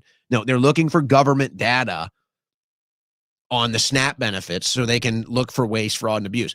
And the fact they weren't turning it over tells me that there's massive waste, fraud, and abuse, and the Democrats know it, so they won't share it. They're embarrassed. They're criminals. I told you they've been threatening this in September. I just felt like I had to go prove it. I don't know. Sorry, I'm wasting my time to prove I'm right here, but there it is. There it is right there. September 17th, Trump administration threatens to withhold federal aid to Democrat states if they don't turn over SNAP data. Okay. So what's that now? So now it's been over 2 months. So now it's almost 3 months that they've been threatening this. Okay. So I'd like to actually see something. I'd like to actually see some follow through. All right. Well, it's not all bad, I suppose. Let's go to President Trump with Michael Dell, and maybe I'll dig in more to this. But here's Trump talking about Michael Dell. Now, let me just say this. Michael Dell is from Austin. He's obviously very involved in the Austin community. There's all kinds of Dell centers and Dell houses and everything else. So he does a lot of donor work and I guess you might say philanthropic work here in Austin. I was actually at a fancy event. This is years ago. I don't even remember the event. This was years ago. I was at some fancy event. I just had an industry friend who was bartending it, was able to get me in. And I was at this big fancy event and Michael Dell was there. And he really took care of the people that were working there. If you catch my drift, he really took good care of them. So he really does. Michael Dell has a very strong reputation in Austin. He's very well liked by the local community. He's done a lot for the local community. Like I said, that's the only experience I've ever had personally about it was he really took care of these workers at this event I was at. So it does seem like Michael Dell is stepping up here. This is crazy. So Trump talking about this investment, the Trump accounts, of course, it's called the Trump accounts, everything with Trump on it. So here's Trump. I'm sorry. I just can't help myself. It's all so cringe. All right. Here's Trump talking about the Trump accounts. Today is Giving Tuesday. I don't know if anybody's heard that one before, but it is indeed Giving Tuesday, one of the biggest days of the year for philanthropy and charitable giving. And this afternoon, Michael and Susan Dell are committing to one of the largest private donations in American history, which will directly benefit the next generation of American children through the new Trump Accounts program that we created in our One Big Beautiful Bill. And Michael and Susan came to see me along with Brad, and they said, this is an idea. And I said, I think, it sounded just so good and so unique. But that's why he's been so successful, and they've been so successful in life and in business because they're unique. Trump Accounts will be the first, I guess you could say, real trust funds for every American child, allowing family members, employers, corporations, generous donors to contribute money. By the way, I'm pretty sure this was originally thought up by Hillary Clinton. And of course, when Hillary Clinton came up with this idea, all the Republicans hated it, by the way. But it has Trump's name in it now, so they all love it. That will be invested and grow over the course of a child's life to be used for their benefit after they turn 18. So in other words, these are children that are an investment's going to be made. That investment's going to continue to grow. We hope, right? We hope. And, but it will. And they'll feel like Michael Dell someday. But at 18, they'll have a lot of money, a lot more money than they would have had, and potentially a lot of money. But these accounts will track the overall stock market and will be 100% private property controlled by the child's guardians. In honor of America's 250th anniversary, the Dells are announcing today that they are giving 25 million American children $250 each to save and to invest in their personal Trump account. Now, that's the equivalent of $6.25 billion. In other words, to put it succinctly, Michael and Susan are giving $6.25 billion in total. And as a total contribution, that's big stuff. I don't care who you are. That's big. Come here, give me a hand. Let me have a little of that luck rub off. That's fantastic, Susan. These gifts will be available to the first 25 million children aged 10 and under the zip codes where their median income is $150,000 or less. All right, so we'll see the success story there, I suppose, down the road, if there's a country left or what value these accounts end up accruing over those years. I don't know. I feel like I should express this because it's just true. It's how I feel. I don't think I'm the only one. It's so hard now.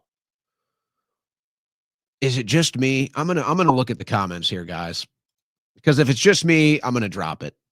And I'm just gonna attribute this to this. I'm just too embedded in the political world, and I'm just too hardcore for the political world. It's a bunch of soft as butter frauds. So let me know. I've got the chat pulled up here. Let me know if you guys feel the same way. Like, I saw this story. I know Michael Dell has a strong reputation here locally. And, I want to be positive about this. I want to think that there's good people out there. I want to think Michael Dell is one of them. I want to think Trump is one of them. I want to think that there's good people out there that want to help other people and really believe it's a good thing and the right thing to do, and they enjoy it. They enjoy that process. And it comes from a place of a good heart, a good soul. I want to believe that. I want to think that that's the case here. I'd say I do believe that, and I think that's the case here. But, I got to tell you, folks,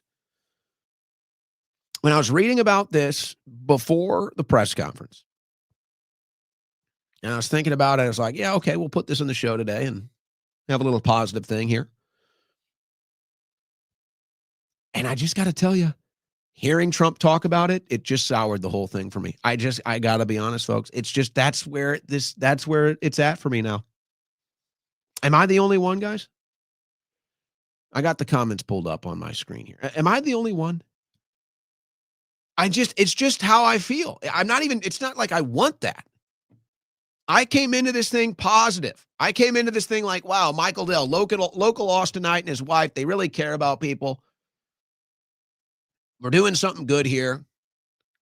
And then just for whatever reason, Trump gets up there and talks about it. And I'm like, now I don't know. Now I'm not so sure. That's where I'm at. That's where I'm at. And it's just like, I guess it's when you tell me the Epstein files are a hoax and you tell me the affordability crisis is a hoax and you don't do a deep state arrest, but you bomb multiple countries. You invite Netanyahu to the White House after they just killed 2 kids. Maybe that's it. Maybe there's some other instinct. I don't know. I don't know. It's like, it's so tainted now. It's so cringe now. I can't help it. I can't help it. I don't like it. I don't want it, but I can't help it. And looks like people are split. Looks like people are split in the chat. Some people are agreeing with me. Other people are saying, no, bad take. That's fair. I asked for your comments. I could see it either way. I do wonder, as I see maybe some of your conspiracies in the chat, I do wonder about all of this, how all of this is playing out. How much of these deals are backroom deals? Or how much of these deals, even if I wanted to really go out into left field, how much of these deals are Trump finds your name on the Epstein list and calls you and says, hey, give us your money. Give us your money and we'll protect you from the big reveal of the Epstein list. But we're going to need a couple $2 billion of your money. And I'm not saying that about Michael Dell, to be clear. That's not what I'm saying about Dell. I don't know. The whole thing is so weird. MAGA is just so weird. It's so foreign now. It's just strange. It's just strange. So yeah, some people are agreeing with me in the comments. Some people are saying, no, you're too negative. That's fair. That's fair. But I can't help it. That's just where I'm at. That's just where I'm at. All right. So now we've got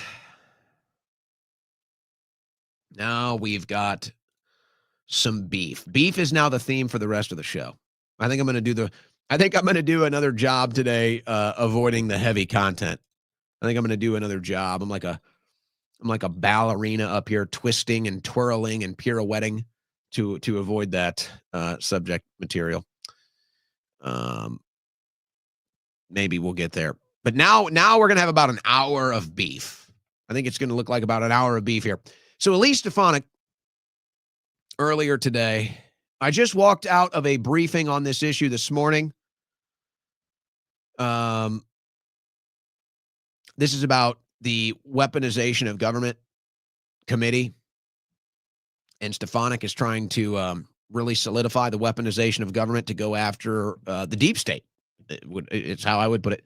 And so she says today, I just walked out of a briefing on the weaponization committee this morning, confirming everything I posted yesterday. That is, in fact, Speaker Johnson is blocking my provision to root out the illegal weaponization that led to Crossfire Hurricane, Arctic frost, and more.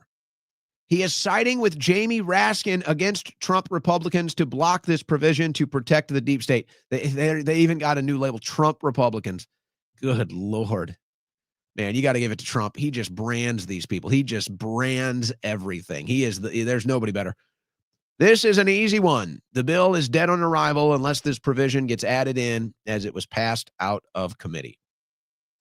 Speaker Johnson protecting the deep state who went after Trump. It wasn't over. Stefanik doubles down. So Johnson says it's all false. I don't know why Stefanik won't just call me. I tried to contact her and it just didn't happen. So now Johnson is basically saying Stefanik is a liar. Stefanik fires back. She says Speaker Johnson is the liar. And says, in true to form, the speaker texted me yesterday claiming he knew nothing about it. Yeah, right. This is his preferred tactic to tell members when he gets caught torpedoing the Republican agenda. It wasn't on your radar. This is the only provision in the bill to root out the deep state rot. What is going on? This is not regular order. Regular order is a member's provision that is passed out of committee, should be heard on the floor, and not struck down by a Democrat minority member in a closed-door meeting. It's getting really wonky here. My provision passed out of the House Intelligence Committee, which is the committee of jurisdiction. You torpedoed this, siding with Jamie Raskin. You said you would fix it, so fix it. What is going on? Now, this is I think it's probably a simple answer. I think it's probably a simple answer because I do believe Stefanik is she running for office again? Yeah, she's running for governor in New York.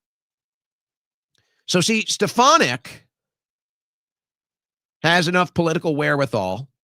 And I think that's what she is. I think she's just a political wherewithal person. She just moves into the board. She thinks that it's the most apt position to put herself in to win an election. So yes, she's obviously very pro-Israel. But she also understands enough that she has no chance of winning the governor's race if the deep state is not drained, if the deep state is not arrested, if the deep state is not addressed. Stefanik gets it. So I think she's doing this for her political life here. I think she's doing this because she knows that deep state arrests and draining the swamp is a necessity for success from the Trump Republicans as she sees it. And if she sees Speaker Johnson or something happening in the House that's not going the way it should, she's calling it out because she needs that result to win her election. And she's not the only one. And I wish the Republicans would realize that. But hey, don't worry. We're going to strike some drug houses in Venezuela. That'll satisfy you. Now here's more beef. Dan Bongino and Miranda Devine. Let's start with Bongino. Wow. Deep State Divine strikes again. This is Dan Bongino last night, folks. Deep State Divine strikes again. Miranda loves attacking our reform agenda with gossipy anecdotes from disgruntled former employees because she's upset that her reporting keeps falling apart under scrutiny. You can always count on Miranda for a timed hit piece when the director and I make big changes. Miranda prefers the old guard. I don't. Full steam ahead. That's interesting from Dan Bongino. I got to tell you, if I'm looking at this and I'm saying, all right, pick a team, I like Bongino here. I got to say, I prefer Bongino's stance right now on this. If you take it all at face value, which, maybe you don't, but okay. So Miranda says, I learned that Dan Bongino has been claiming he published my bestseller, Laptop from Hell. This is false. My contract was with the courageous Anthony Zaccardi of Post Hill. Anthony later offloaded risk by selling Dan a portion of the book. Dan benefited financially from my accurate reporting on the deep state. Now that he's inside the FBI, he attacks me for my accurate reporting and accuses me of being part of the deep state. The good news is that you can still buy Laptop from Hell in hardcover. Makes a great Christmas present. And then she plugged. Okay, so, well, the problem that Dan has is that the deep state hasn't been arrested. The problem that Miranda has is she's not really addressing what Dan said. She's accusing him of some other issue, which might be accurate or might not. I mean, I probably assume it is if she's willing to say it. But it really has nothing to do with the issue. Miranda prefers the old guard. I don't. Well, what is the new guard getting done, Dan? I think I'm on Team Dan with this. I don't really care about what book deal. I don't give a damn about that. I care about getting results. I care about deep state arrests, and the old guard wasn't doing it. But is the new guard going to do it? That's the question. Is the new guard going to do it? But, you know, since she brings up the book Laptop from Hell, shouldn't we still care?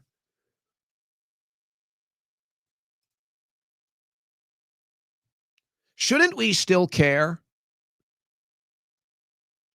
that the Biden crime family was selling out this country with 10% for the big guy? Shouldn't we still care about that? Because we certainly cared about it in 2020. We certainly cared a lot about it. We heard a lot about it. We heard a lot about it from Trump. We heard a lot about it from all these other people. So what? So Joe Biden gets to sell the country out with Hunter Biden and James Biden and then use the auto pen and nobody gets arrested?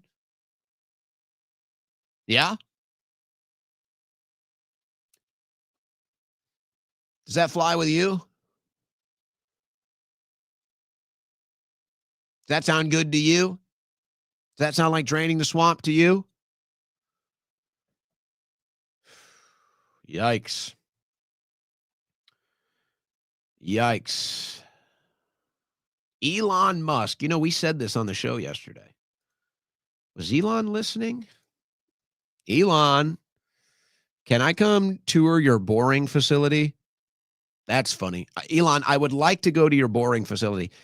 Elon Musk says, if current trends continue, whites will go from being a small minority of the world population today to virtually extinct. I pretty much said the exact thing yesterday. And then Wall Street Apes originally posted the statistics with the visual representation before Elon weighed in here. Yeah. Oh, boy. And then Elon... And he's right, by the way. And then Elon, now this one is crazy. I got a lot of incoming on this today. Elon came out and said Jews were white today. Actually, he said Jews are peak white. Now, I don't know what that means. I don't know what peak white means. This is a crazy one. And you know, it's all this identity politics bullcrap. So I really don't even care. But it's like, if you're going to talk about identity politics, then yeah, okay, let's try to figure out what's true. Now, Elon Musk says Jews are white. Now, when you ask most Jews, they will say they're not white. I guess they would say they're Arabs or Semites. So they don't like being considered white. And maybe that's because they think white people are evil. With people like Levin and Josh Hammer, specifically, who say that white people are inherently evil because of their DNA. But now hold on a second. Do we really want to have this conversation? Because I don't think it has to come from a bad place. But I suppose when you're talking about an ethno state, or I suppose when you're talking about an ethno nationality that is based off of what, a religion or an ancient tribe that claims to be God's chosen people, which I suppose could be classified as supremacy. Well, then maybe there's a reason why they don't want to be called white. Because if they're called white, then they're considered European. And if they're considered European, then I guess they're not God's chosen, huh? I guess they can't make the claim of being God's chosen and superior to you and above you if they're European and not of Jewish descent or Arab or Middle Eastern or Semitic, however you want to describe it. So I guess that would be why. Even though They have all the characteristics of being white. They have all the characteristics of mostly Eastern Europeans. And if you look into their actual DNA, their ancestry, you find out that most of them are actually European. And that the most Semitic in the Middle East, well, actually, you could argue the least Semitic country, the least Arab, the least Middle Eastern country in the Middle East is actually Israel. They have the most European DNA in their actual country. So that's what Elon Musk is saying. Boy, did he kick the hornet's nest with that. Okay. That's going to be fun. I'm not even going to go into the comment section on that one, though I would like to right now, actually. I'm kind of curious. No, let's move on. Katie Miller, that's Steve Miller's wife. We're going to be hearing from Stephen Miller here shortly, too. Katie Miller was on with Megyn Kelly and says they call us Nazis and white nationalists so they can excuse the violence against conservatives. Now, recall, it was a story that broke just last week about, and this was supposedly a former Antifa guy who said that they know that the left calls conservatives Nazis, like Katie Miller is saying. The left calls conservatives Nazis so they can justify killing you, so they can justify violence against you. Okay. Well, I think we all agree with that. So, yes, they call you, they know they're lying, but they call you a Nazi because they want to justify killing you. But you know what? You know who's calling you Nazis? I don't get called a Nazi by any leftists. I don't have liberals and progressives and Democrats calling me a Nazi. It's people like this. It's this woke right new faction of the neocons. David Petulaccio. The Nazis are going to lose, by the way. 50% foreigners, 45% basement dwellers, 5% brain dead Zoomers. He's talking about right-wingers, folks. These are all these accounts that magically popped up recently that are all big foreign lobby supporters, big Israel supporters that are anybody on the right wing that doesn't support Israel is a Nazi. So Mrs. Miller, I agree with you. They call us Nazis to justify killing us, but you have to understand it's coming from the right now. It's not coming from the left. It's not coming from liberals. It's not coming from progressives. It's coming from the right. There is a specific group of people calling us Nazis on the right for having a foreign policy disagreement. And yes, they are calling us Nazis for the exact same reason that the people on the left called us Nazis. And I find it funny that we keep having to address this. It's like, we have to address the Nazis on the right.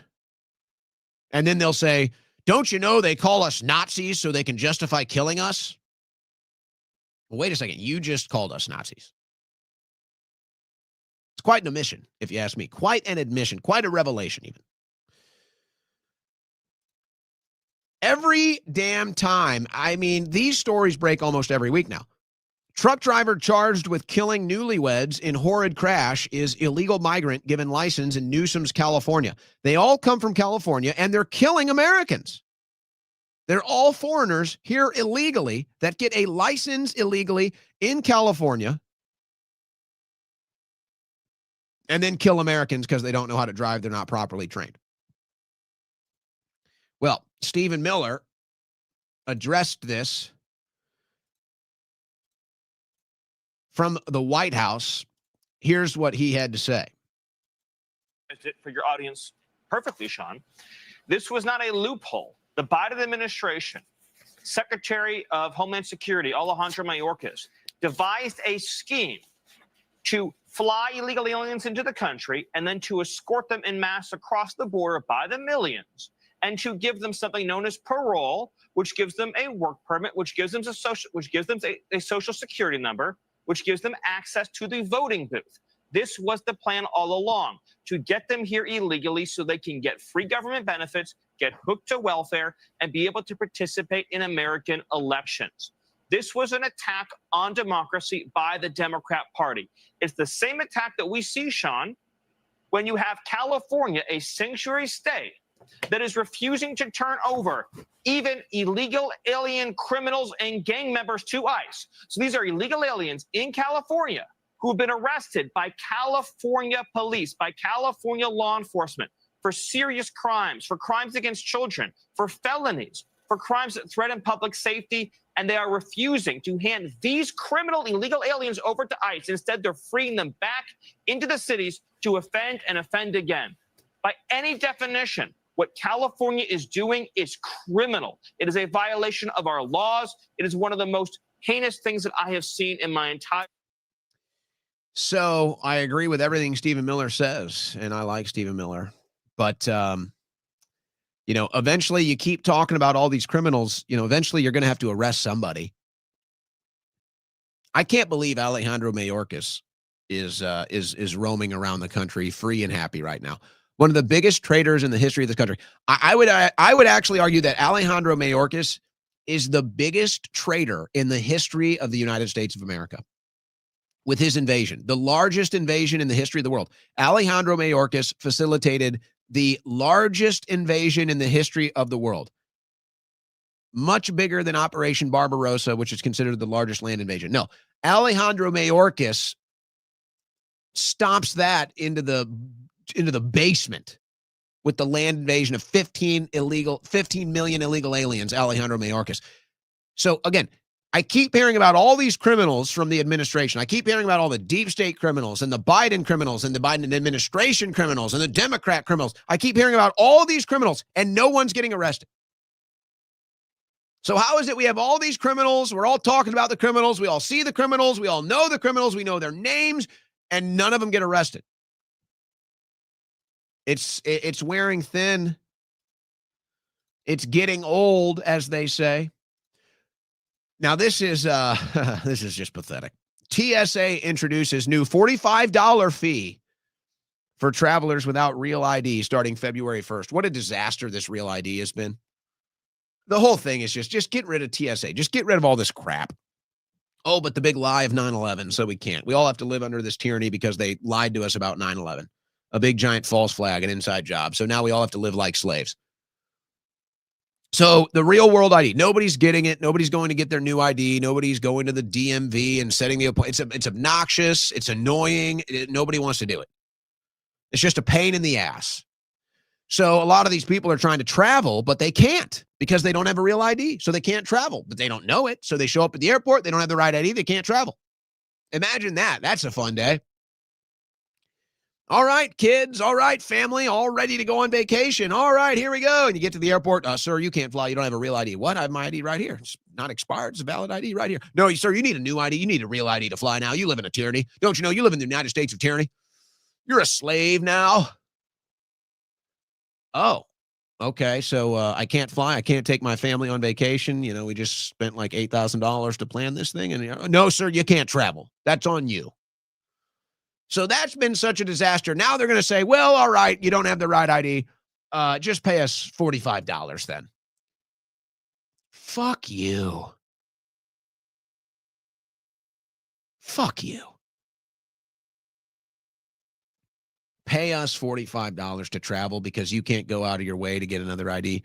Screw you. You know what? You can let that person get on the plane without paying $45. You scummy, despicable federal government. You sick, twisted, disgusting TSA. You make me sick.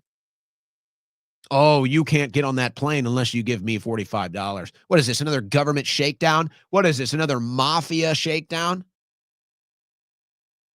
Can't believe we put up with this garbage. But we do.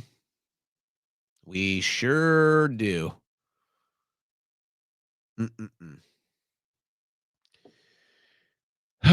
Can't believe we put up with this garbage, folks. Cannot believe we put up with this garbage. Yeah. You know what else? You know what else I can't believe that people put up with? Not drinking premium coffee from blackoutcoffee.com/Owen. By the way, they still got their deals going. Cyber Monday, buy two, get one free. Buy two, get one free. You heard that right. right now at blackoutcoffee.com/Owen, the official coffee of the Owen Report, and all of their premium coffee roasts. Buy 2, get 1 free, ladies and gentlemen. In fact, somebody just told me, I think it was the Covert Op Cold Brew. Somebody had purchased the Covert Op Cold Brew and were telling me how much they love it. I also had a review from the Morning Reaper Medium Roast, and people said they love that too. I'm still working on my dark roast. I haven't put down the dark roast yet. I've still got a half bag of it left, so I'm going to work through that before I move on to the smooth finish. But blackoutcoffee.com, buy 2, get 1 free bags of their premium coffee. And don't forget, I got to tell you about the instant coffee. I got to tell you about it. It's my favorite. It's on the go. It's fast. It's instant coffee. It's exactly as it's described. Premium instant coffee. Also buy 2, get 1 free. All right. So coffee lovers, you're listening to this. You already tried Blackout Coffee. It's your new favorite coffee. It's the official coffee of the Owen Report. Now is the time. Load up, folks. Load up right now with buy 2, get 1 free at blackoutcoffee.com/Owen. Take advantage of it, folks. It's not going to be around forever. Load up on your coffee. Get some Christmas gifts for your friends out there that are coffee lovers. Go to blackoutcoffee.com/Owen, the official coffee of the Owen Report. You're listening to the Owen Report on the Win Network.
Sorry about that. We had a weird tech issue there. We just had a weird tech issue, guys. I don't know what happened, but we're back. We're good. I'm sending the guest the invite right now, and we'll be live in a couple minutes with the upcoming guest.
It's the fastest 3 hours on the internet. It's the Owen Report with Owen Schroyer.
All right, folks, we're back here live. The Owen Report third hour begins now. And as is always the case, if I addressed somebody or something, but specifically in this case, somebody on air that takes an issue with the things that I say, I will open up my platform for them to address the issues that they have with me or the things that I say. I think this is the healthy way to do it. And so it was a couple days ago, I did some commentary on Jake Lang.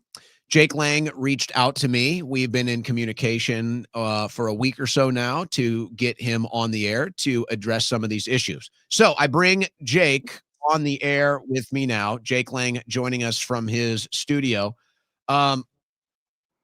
Jake, I would just, I guess I would like to start the interview like this. Obviously, you took an issue with some of the commentary from me the other week. So I said, come on the air and state your grievances, and we'll have it out like men. And so here you are to do so, Jake Lang. Owen, thanks for having me on. It's good to be home. This is my first Thanksgiving home this past weekend with my family in 5 years. So just soaking in all of the familial moments that are healing me from years of solitary confinement, being a J6er, and all those years kind of celebrating with the J6ers in prison as my family, and now back home, my real family. So I'm just coming off a really good weekend. I'm going to get a headspace. Plus, the Dearborn March was extremely successful. And the only thing dampening any of that was this, it seemed to be coordinated attack against me from a bunch of people on what's supposed to be the right wing, that's against immigration, against the brownification of America. All of a sudden, it was like a drudgery of dozens of people, saying that I had malicious intentions, some type of subversive Jewish intentions, by pointing out, that London is turning into a Muslim no-go area, and Dearborn, Michigan, Minneapolis, Tampa Bay, Florida, Plano, Texas. And it kind of dampened the whole entire Christian uprising that we saw happen in Dearborn, Michigan. And you were one of the people that kind of just threw, some gasoline on the fire to try to burn away that amazing show of American patriotism, white nationalism, things that a mass immigration problem that we're having. And it hurt my heart, because you're J6er too. And I did not see that coming from you, brothers. So I just wanted to address the audience and give, clarification that I'm not a Jewish paid plant from Israel, as many people alluded to. Not a bad actor. I spent many years in prison as a J6er, as a patriot for this country. I wasn't paid on January 6th. I wasn't paid while I was in my prison cell, rotting away for 4 years and 6 days. I wasn't paid for Dearborn, Michigan, which, Myron Gaines, if people have $7,000 from Netanyahu. It's preposterous and illogical. Somebody that's been through the breadth and the depth and the length of sacrifice that I have for my country, to then turn around and just try to, throw dirt on my name and say that all of this is because I have some type of subversive plans or goals. I'm just a patriot standing up for the things I believe in. And, hundreds of millions of Americans that watch those videos from Dearborn also stand beside me in all of these things I believe. So let's not throw, dirt on this fire, and let's let the flames of American patriotism and liberty burn brighter and brighter till we take our country back. Well, that's totally fair. I only want to address the things that I said. So whatever issues you have with other people, I can't speak for them. I'll address what I said and what issues you had with what I said specifically. But as far as what other people have said, or what other people issues might be, with either you personally or your presentation, I don't want to get into that today. If you want to address that, I suppose you can, but I'd rather just to address the things that I said that you might have a problem with. I would just say, I guess I would ask you, you say that your event in Dearborn was a success. What is your measurement for success? Why do you believe that was a success? Well, we exposed Dearborn, Michigan to literally, you rack up the views, it was billions of views.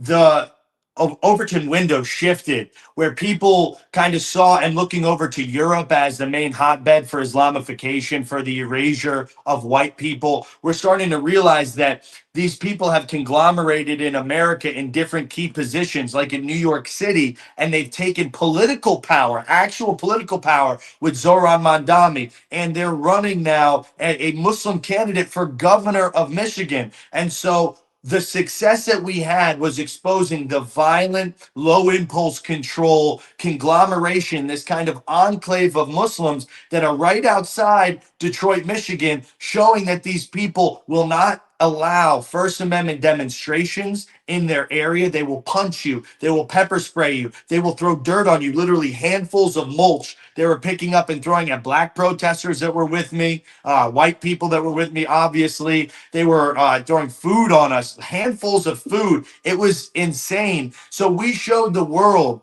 really what the intolerance of the left, the Muslims, which now have conglomerated, right, to destroy white Christian nationalism. The Muslims and the leftists, the gay, trans, Marxist leftists, have joined forces in order to destroy people like me and you with our viewpoints that put America first, Zionism on the back end. We don't want Israel, Zionism, any control from any foreign agency, whether it be Israel, Qatar, CCP, China. People that share our viewpoint, the left and Muslims are trying to conglomerate and destroy right now. And so we expose the willingness of these people to be violent, to squash our right to protest. And in that regard, it was a massive success. And me leaving with my life intact was also a massive success, because you saw 300-400 young military-age men surrounding me, screaming Allahu Akbar as they were kicking at me and punching me and throwing dirt on me. So we had massive successes. And the biggest success, which is undeniable, is that President Trump has sent ICE into Dearborn, which was the crux of my message inside Dearborn City Hall. I told him they're H-1B chain migration invaders. They don't assimilate and they need to go. So Dearborn, Michigan has been now, the hotbed for ICE getting all of these Yemenis and Afghani and other Somalian immigrants and, illegal invaders into our country. So we had massive success on all fronts, and pretty much we raised the temperature of this fervor, American spirit. The right needs kind of an emotional, push for the midterms, because as we saw in 2025, the elections that just happened, we fell so flat on our faces, and we need some more energizing, some more street movements in America that Christians and conservatives can be a part of. So I think it was a massive success on all of those different latitudes. And some people may say otherwise, but I think the hundreds of millions of people that liked, commented, shared the videos and the content from Dearborn, and that were really energized and inspired by the words and by the deeds that we did that day, are truly the measure of success that we had. Well, I would say if your measurement of success is getting a bunch of views, then there's no denying that you were successful. And some people may agree or disagree with whether getting views is a measurement of success or not. I guess, and I'll get back to this. I don't want to focus on this right now because I want to go back to the events of that day. My general issue, and you can respond to this later when I re-raise it, is that I don't feel that raising the temperature in the streets is the right avenue. I don't feel raising the temperature in these Middle East holy wars is the right avenue right now. I'd rather raise the temperature in the White House that we elected to actually do what we elected it to do. But let me just put that on pause for a second. I fully support your right to free speech. And I think that what you did up there was fully within your rights. And I hope that the people that assaulted you are going to go to jail. You did not deserve, you should be able, even the most provocative free speech should not be resulted in violence. So I do hope that the people that assaulted you are going to face justice, because you didn't deserve that. But I do have to ask, what did you expect to happen? You were taunting their religion. You knew you were going into their zone, or I guess you might consider it our zone. A no-go zone, right? But what did you expect to happen? You were waving around the Torah, or the Quran, you were waving around the Quran, you were waving around bacon. What did you expect to happen? Well, regardless of what the expectation, the understanding of how low impulse control, violent and nasty these people are, you have to just act with bravery, knowing that the point is demonstrating, right? The Quran is a signifier of the Middle East. Bacon is a signifier of America, and showing the clash between these two ways of life that can never assimilate together was the point of it. And so we did what we do to exercise our First Amendment right, and we leave it in the hands of these animals to act as we know they're going to act, because that's the point. We're trying to show they cannot assimilate. If a bunch of Muslims were to go and burn the Bible in Boston, Massachusetts, for example, where there's a lot of Catholics and hundreds of churches, right? They would not be surrounded by 400 young men that are throwing food at them, Christian men, and cursing at them and punching them and pepper spraying them, because that's not how we act. So we're trying to show the differentiating factor between these people, that they cannot respect our rights because they have an allegiance. And and this is another thing we expose massively. The Sharia law police in Dearborn, Michigan, have an allegiance to the Quran, an allegiance to Muhammad, an allegiance to Sharia law before an allegiance to the Constitution. So when it came to protecting us and making arrests on, I mean, literally, I got punched in the face right in front of a police car violently. They did not arrest that guy. They didn't, and they didn't even try to. We had Cam Higby, we had other people trying to file. Isaac Thomas, the youngest Jan Sixer, who is a resident of Flint, Michigan, who was brought up inside the Michigan like group home scenario as an orphan, and he was violated there as a young man. He was trying to file police reports. He was saying he had been assaulted, slapped, and food thrown on him. None of the Sharia law police wanted to take a police report, let alone make an arrest of somebody that was violent right in front of them. So we exposed all of these different higher alliances and allegiances that these people have, not to America, but to their political ideology, which is wrapped in a religion, right? It's a religion, it's a political ideology disguised as a religion for dominance over every country. And so in all of those ways, plus the big win, getting ICE sent to Dearborn and seeing the arrest happen, I think it was a massive success. And now what we're seeing is, instead of the humiliation rituals like we just saw in New York City, for example, where hundreds of Muslims come out into the street, put down their little prayer rug, and they do their prayer, showing dominance, marking territory, trying to humiliate the other white Christian men in that area, showing that they're the dominant strong force. We need to reverse that and show up en masse for these Christian crusade marches, these peaceful marches, showing that America is our territory, that us white men will not be emasculated here on our own home ground. We can demonstrate our right to protest, our right to demonstrate, burn the Quran, wave bacon around, because this is America. And the more that we shrink from that, the more that we become scared, the more that we pick apart each other on social media saying psyop here, psyop there, what's happening is you're disenfranchising. And that's one of the reasons why I wanted to come on, because this movement is so strong. I've received literally tens of thousands of messages from young white men my age and you know, in that age range, I'm 30 years old, that say, how can we get involved? We're tired of seeing the brownification of Europe, the brownification of America, where white erasure is happening. How can we get involved? So by claiming everyone's a bad actor, everyone's a psyop, they have, you know, malcontent and disingenuous motivations, what you're doing is we're pushing white men back further into a corner. They don't know who to believe. They don't know who to trust. And at the end of the day, they end up going on Reddit,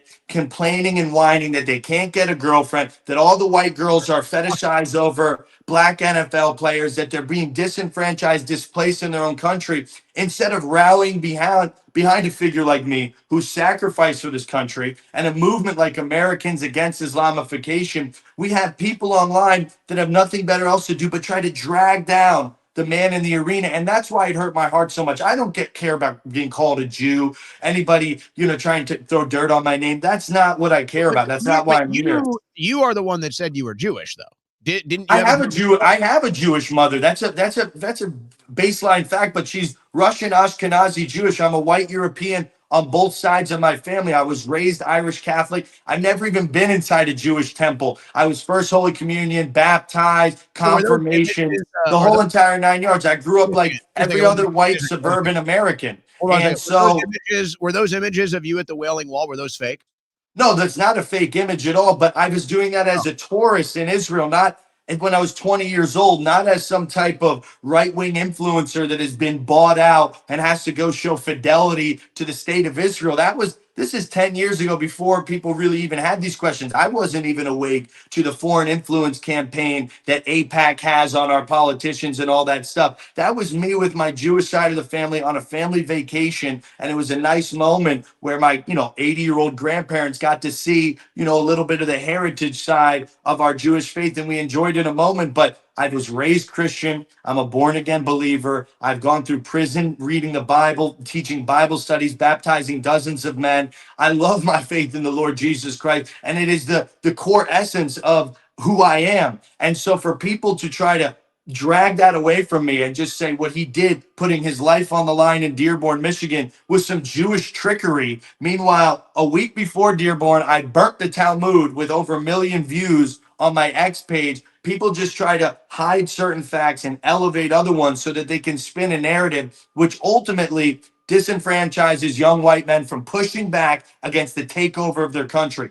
And that's why I was so upset with you and Jake Shields, who's also called, and we've worked things out. And I want to announce today on the program, because this is all I care about, is clearing my good name so I can continue to carry the torch to help revive America, is that I'm not going to be seeking litigation on any of you guys. I've had the opportunity. Jake's going to have me on his podcast. Suleiman had me on his podcast. You've been gracious enough to give me this platform. So, regardless, I don't care about being a litigious Jew or whatever that is. It's just me saying I'm going to stand on the fact that I'm not a bad actor. I'm not a paid Israeli massage shill. I'm just a man with genuine intentions trying to fight for my country. And those who try to smear me will ultimately either have to help me clear my name because it's false, or, pay the consequences that everybody should have if they've been slandered and defamed and they've taken fire out of a movement. But I'm here today to announce that I'm not going to be seeking any type of legal damages or litigation against you guys. You guys have 99% of the same views and values and have sacrificed and fought for this country. So it's time to end the circling firing squad in the conservative movement, mount up on our crusader horses and ride against these invaders, all of them, the Indians, the H-1B Pakistanis that are taking all the tech jobs, all of these people that have ill intentions to change the demographic, heritage, value system makeup of our country, white, Christian, European, Western men. We need to come together and push back on Israel, on Qatar, on CCP China, on South American, hordes of migrants coming in. We need to push back on all of them together before we do not have a country anymore. So I appreciate the opportunity to tell my side of the story here, because I only am worried about one thing, and it's the end goal of making sure our grandchildren grow up in the same type, style, demographic America that you and I did, Owen. So that's all I care about. And that's why, it hurt me so much to announce that type of, needed defense on my own good name. Well, I'll say that I'm glad you made the right decision on the litigation. And I also understand when you're in the spotlight and the political world is so chaotic and people make assumptions or accusations about you that are not true. Now, like I said, I'm here to address the things that I said. So if things that other people said or other people in the January 6th community or whatever, I'm not here to address that. Okay, this is between you and I, and I'm glad that we're able to settle this like men, and this is how it should be. And maybe this is a good example for other people inside the big populist tent right now, to maybe, hey, let's have you ever sat down and talked to the person? Have you ever tried that? And by the way, I know that you said when you had said that you'd been messaging me for a while, I just, so I was not ignoring you. I get so many texts, I'm sure you do, from numbers that you've never seen before. So that's what the communication issue was on that. No, I'm still in that kind of back against the wall mode when I was in prison, trying to get the J6 story out of how we were set up and they assaulted us first. That, I have a wealth of numbers and contacts that people gave me. So I try to get the message out to everybody. I think I've been messaging you since I was still stuck in the basement of the DC jail. So, I had just I won't even ask how you got that phone. I don't want to know. Oh, no, well, it depends on which prison you're in. But if you just ask Grok right now, anybody can do it. Our phone's prevalent in federal prison, and it'll tell you a wealth of information of how available they are. The guards make a lot of money off it. So they either come in through a keister or they come in through a guard. And either way, it's not pleasant. What federal facility were you in?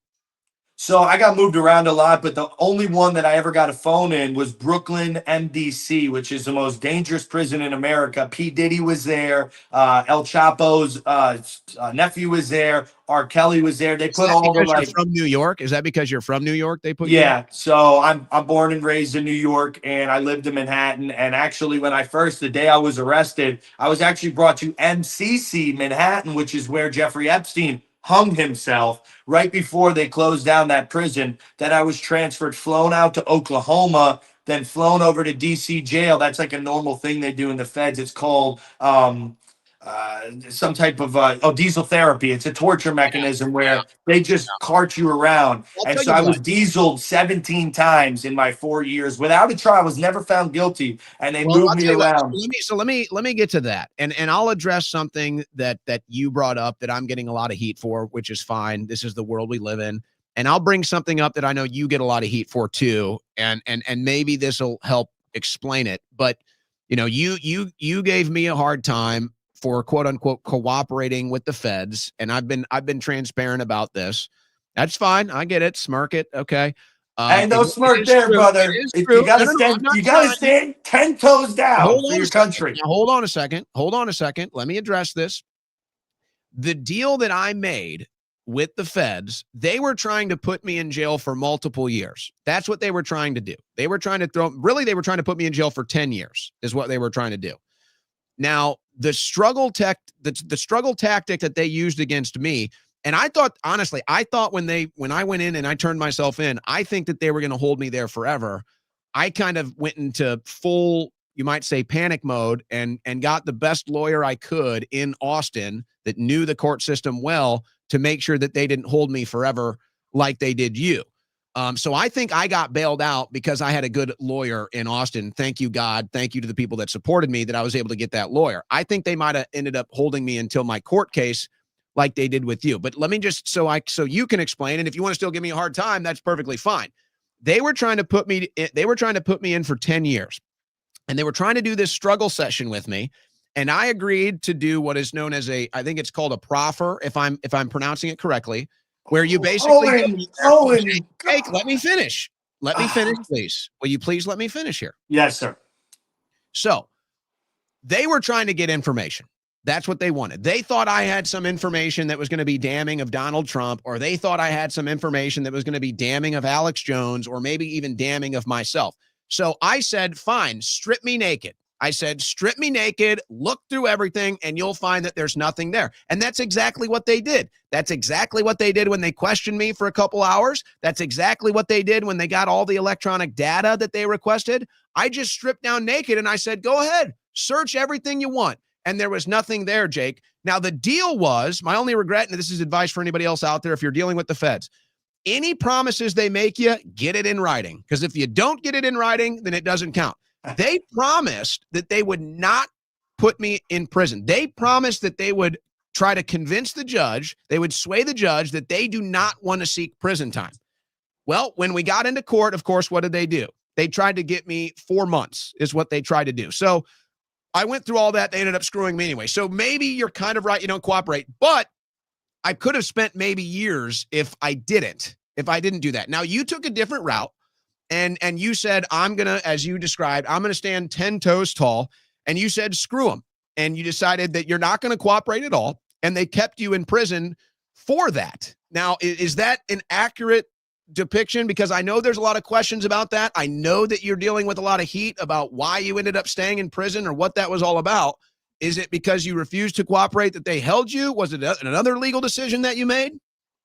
So when you're dealing with a tyrannical regime like the Marxists, Joe Biden, FBI, this deep state apparatus, it is the only possible option for a man to have is to just stand in the face of them and say, you can kill me where I stand. I will not talk to you. I will not cooperate with you. I will just fight you on every level because that is what is morally required from a man that is fighting against his enemy. And so in any way to show weakness to them, to show that you are willing to go lay supine in front of them, for me, was something that crossed a moral boundary and integrity that I would never want to be able to tell my children, yeah, I cooperated, yeah, I worked with them, yeah, I pled out, anything, because it's a historical standard that we set being January 6th political prisoner. It's like President Trump. He had to fight on every angle. He never made a concession. He never bowed down. He never kissed the ring. And so myself, I said, I'm with President Trump.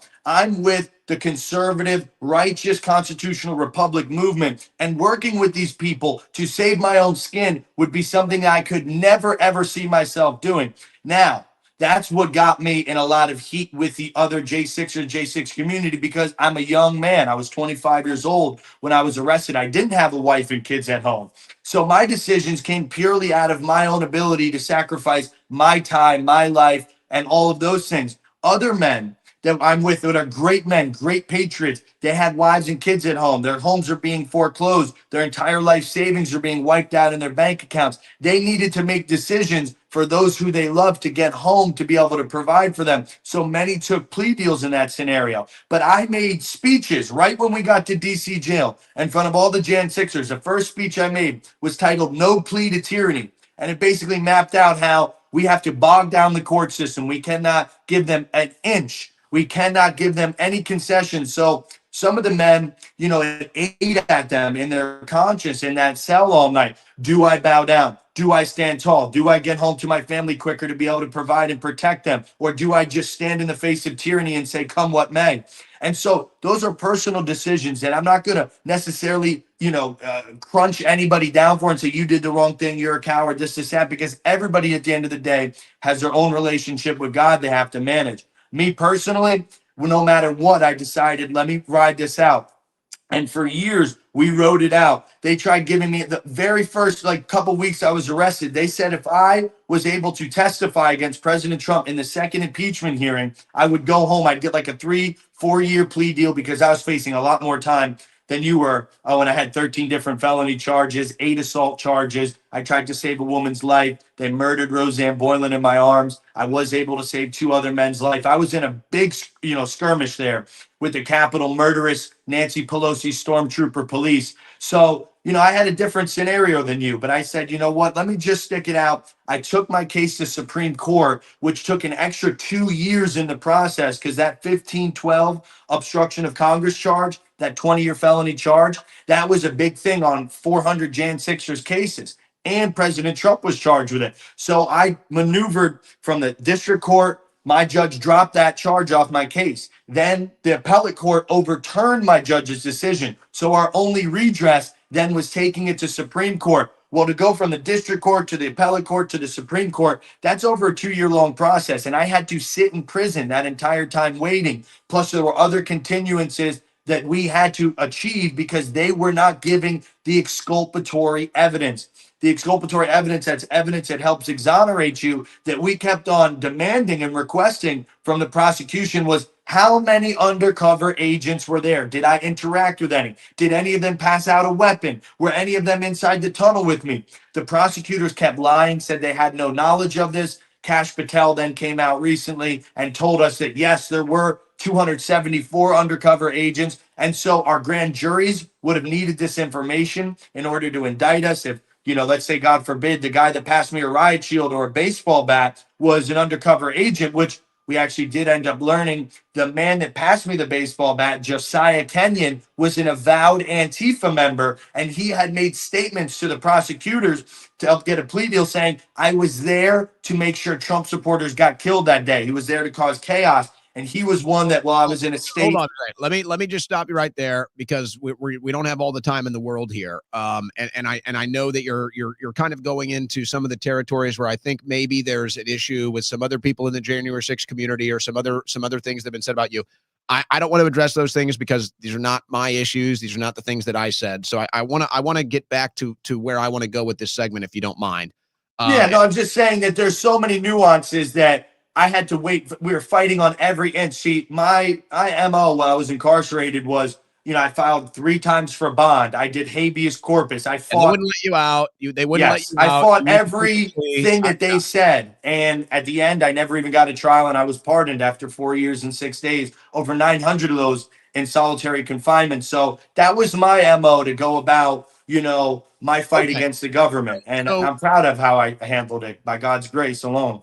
I've got a couple more topical things that if I have time, I'll ask you. But this is where I guess, me and you are on a different page right now. And I'm not even here to say who's on the right page or the wrong page. I think that just you and I are on a different page right now. And so I get where you're coming from. You've made your message here pretty passionately and eloquently. I just think that the temperature and the focus needs to be directed at this administration. I mean, I don't know about you. I'm not happy with this administration right now. I look at all the sacrifices that I've made since 2015 to support Donald Trump, and I'm looking at this thing now, and I'm like, I've been tossed overboard. I've been tossed overboard, and I've been told I'm not wanted and I'm not needed. And so, okay, fine. I mean, I don't take it personally, but I don't like the way this administration is going. So I want to direct raising the temperature at this administration, and we could look at a bunch of different issues, but I just look at justice for January 6ers. So I'll just ask you point blank, do you think this administration has addressed justice for January 6ers, or do you think they have fallen short?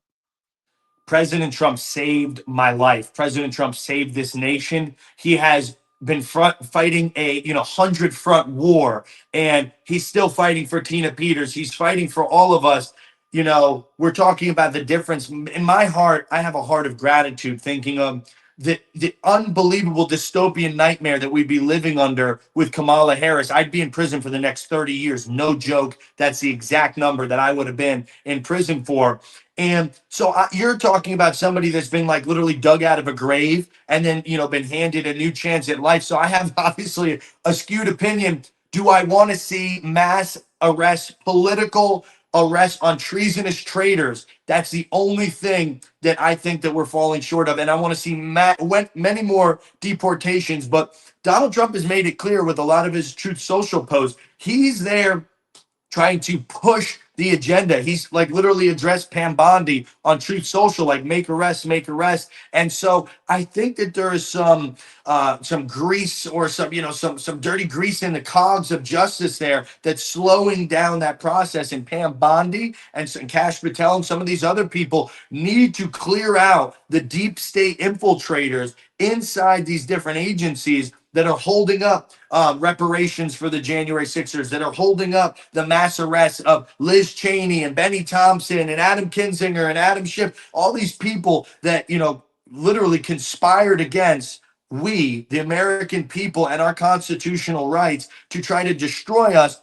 We need repercussions for their evil actions, or we will then show the next people that decide to rise up in their stead that evil can be done without any justice. And that's why the standard must be set. We need raids on their homes. We need their electronic devices. We need their communications on Twitter. We need all the kit and caboodle to be able to build the most massive mass arrests on the Democrat Party regime, the Marxist usurpers, because if that doesn't happen, we won't have a country. So yes, I'm here to encourage the administration. That's why I'm out on the streets. You saw the effectual transpiring of actual activism happen from Dearborn. President Trump 2 days, 3 days later, literally sounded like he was next up in line in that Dearborn speech I made about in 1900, white people were 30% of the world population. Now we're 7%. And I went off into a litany of reasons why,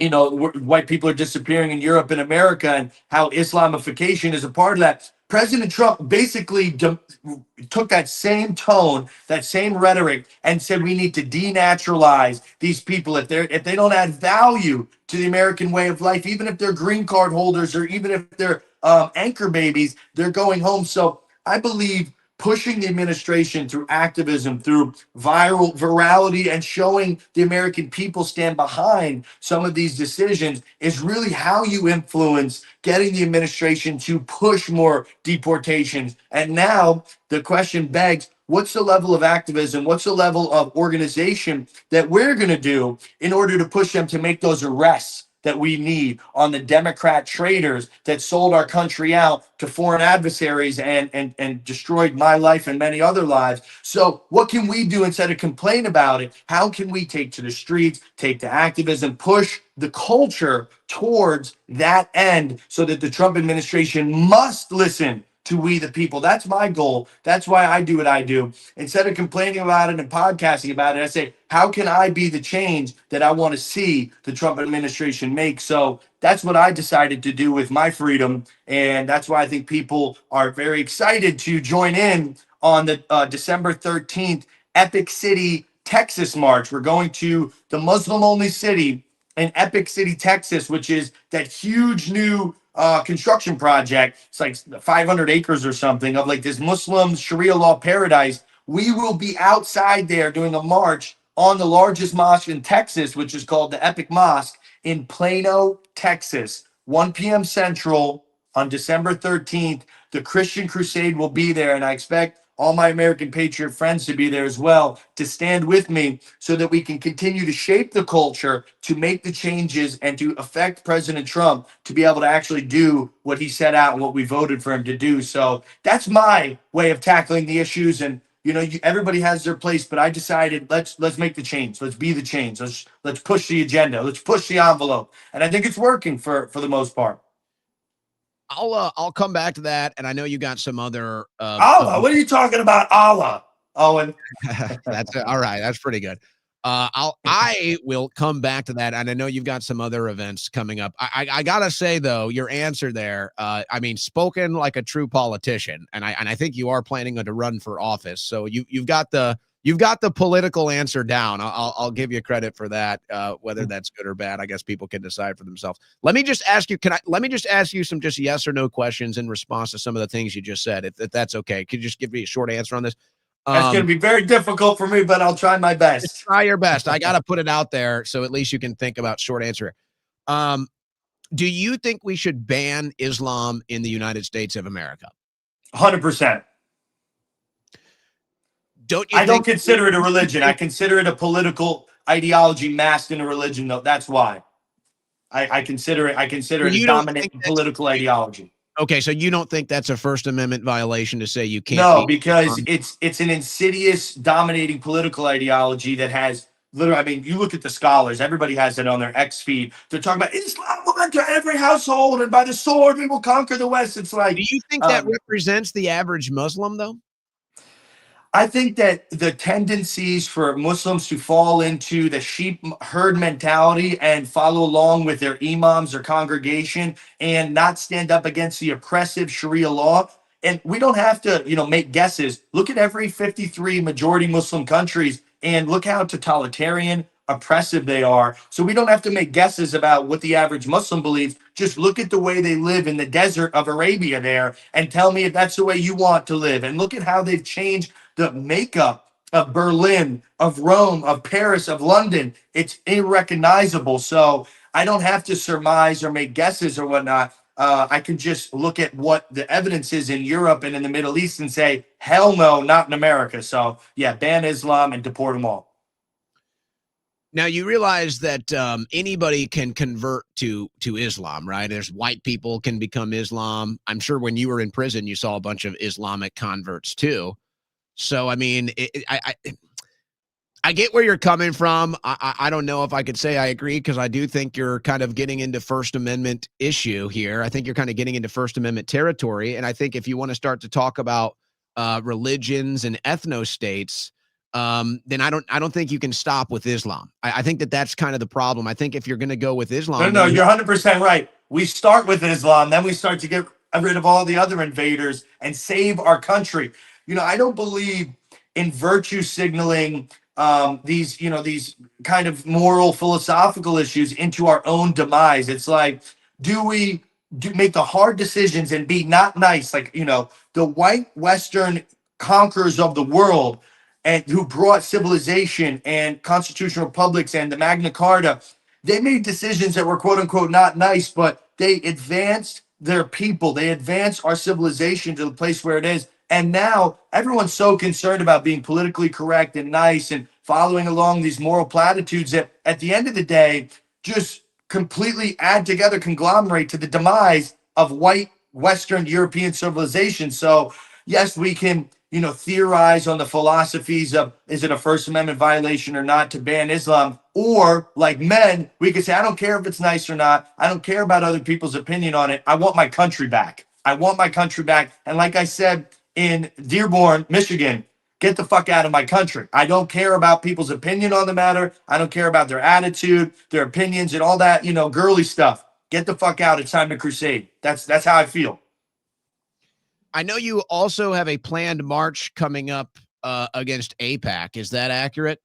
Yes, sir. Yes, because AIPAC is tearing at the fabric of our country. We have a massive split in MAGA over this, and it's just time to declare America first, America only, and if it's really going to drudge down our movement so much with people arguing over it and, all of the foreign influence. If you look at all these congressmen, $8,000 from AIPAC, $40,000, like, and then I saw some of the Stu Peters Network interviewers go, like Frankie Stocks, go in front of these different politicians and say, are you for America first or Israel first? And then they don't answer, they decline to answer, and then boom, it shows how much money AIPAC's donated to them. I think that's disgusting, and I don't want those congressmen and politicians to receive that money. I don't want the foreign influence here, whether it be from CCP China, from Qatar, or from Israel. And so in order to band together the right wing right now, we just need to reject all foreign influence, all this, Talmudic Jewish overlord nonsense in Hollywood and the banking system,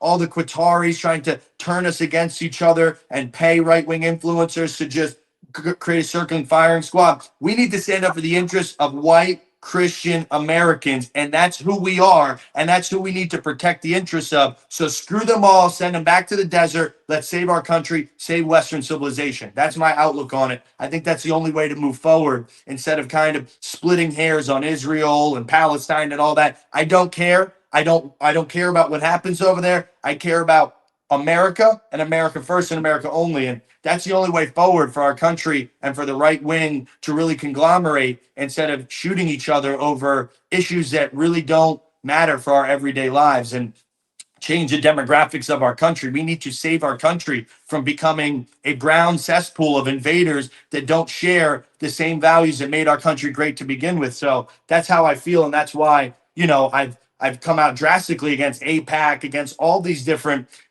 foreigners that have nothing to do with, the future of my children's children. So, 100%. January 4th, we will be outside AIPAC's headquarters in Washington, D.C. for a march, a press conference, and basically declaring, we don't want you in our country, AIPAC. Pick up, leave, ship out, get the fuck out. We don't want you here, just like we told the Muslims. So this is the unifying message we need to save our country, or else by 2040, white people and white children will be a super minority in our country, and it'll turn into the Middle East and these third world shitholes. We won't have a country. So it's time to kind of put differences aside on these issues and get behind the Christian crusade and take back white America, because we won't have a country. It's very simple. It's not racist. It's just we deserve the right to self-determination in this country. The people that founded it, the people that built it, the people whose blood has spilled for our freedom and their ancestry, the posterity that our founding fathers talked about, we deserve a future. Just the same as Jamaicans deserve Jamaica, Americans deserve America. And it's a very simple message. Anybody who thinks it's racist is an idiot. I just want my children to be able to grow up around same like-minded people with the same value system, the same background, and the same future together. It's a simple topic. And if a Jamaican was saying it about Jamaica, nobody would bat an eye. But because a white man's saying it, everyone wants to throw xenophobia, racism, sexism, all that bullshit around. It's just simple. We deserve a future, and we're willing to fight for our future. Look at us, a couple of minorities talking politics in America. All right, so you addressed your Epic Center March coming up. You addressed your AIPAC March early next year, January 4th, and then you're going to do a January 6th March. If I have the information correct, you're also going to do a January 6th March. What is is there a message with that? Is there a goal with that? Is it just an exercise of saying, hey, we're not going to be stopped from marching, or is there more of a directional agenda as far as what you might want as an outcome for a January 6th March? So hundreds of J6ers are going to be at the United States Capitol on January 6th, marching from the Ellipse to the Capitol as a remembrance of the patriots who lost their lives: Ashley Babbitt, Roseanne Boylan, Kevin Greason, Benjamin Phillips, 4 unarmed patriots that died defending this country from a coup d'etat from Biden and the Democrats. So we're going to be memorializing them. And then we're going to be going over to the White House with a big banner that says, "Thank you, President Trump, for pardoning us." So we're just going to be celebrating our freedom. It's not going to be like, some type of march against anything. This is more of just remembering the patriots who sacrificed the ultimate sacrifice for our country, and thanking President Trump, and maybe even, trying to push the agenda a little bit, like, hey, restitution is needed. We had people that lost their family-owned businesses that have been passed down for generations, and people have had their rights. I mean, there's still some J6ers that haven't been pardoned. The Proud Boys, the Oath Keepers are going to be advocating for their full pardons. And we're going to be pushing the agenda saying, hello, President Trump, don't leave us high and dry. We fought for our country. The Democrats destroyed our lives, and most of us lost everything in the process: life savings, homes, cars, repoed. So we're going to be asking for our lawsuits, which are pending, for an amicable resolution with them, with the DOJ. Don't fight us on it. Let's find a number, reasonable number to restore the lives of these great American patriots who suffered years in solitary for our country. So that's the goal behind the protest, is just to raise awareness for the J6ers and to thank President Trump for freeing us, and hopefully get our restitution and our just desserts for the torture that we were put at the hands, by the hands of the federal government. So it's gonna be a great day. There's gonna be all the people I love the most in the world, my J6 brothers, all gonna be back together. We're gonna be hanging out, go to a nice dinner, thank President Trump. And I believe, this is my belief, Owen, because President Trump is the man that he is. He's the greatest showman on earth. I believe he's going to be making a very substantial announcement regarding January 6th and the future of the investigation, to find out who's behind it, what the J6 Select Committee did in obfuscating the truth, deleting evidence, witness tampering, the restitution, and the pardons. I hope President Trump covers all of them in some type of announcement on January 6th and puts rubber to the road in making whole our lives that are broken. So fingers crossed and prayers up to Jesus for that one, because I believe President Trump is that kind of man, and I still trust in him that he's going to fix everything that's broken with our situation. So I'm praying that God moves on his heart to fix our lives that have been broken. So that's going to be a great day.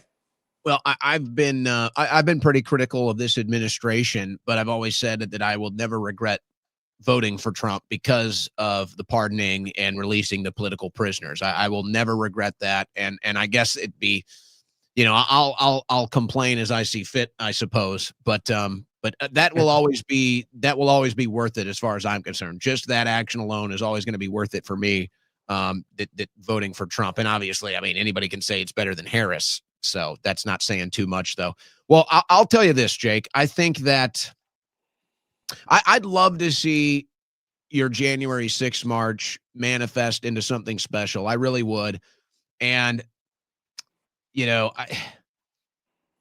I try to be a mediator a lot. I tend to get along with everybody, even people that I've maybe had issues with in the past, or, maybe differences in the past. I try to mediate. I try to bring together. I try to, at least the people that want to operate in good faith, give everybody a chance to come together. And anytime I address something on this show or someone on this show and they want to respond, I'll always offer them the platform as we've mutually agreed to here. So I can't speak for the entire January 6th community.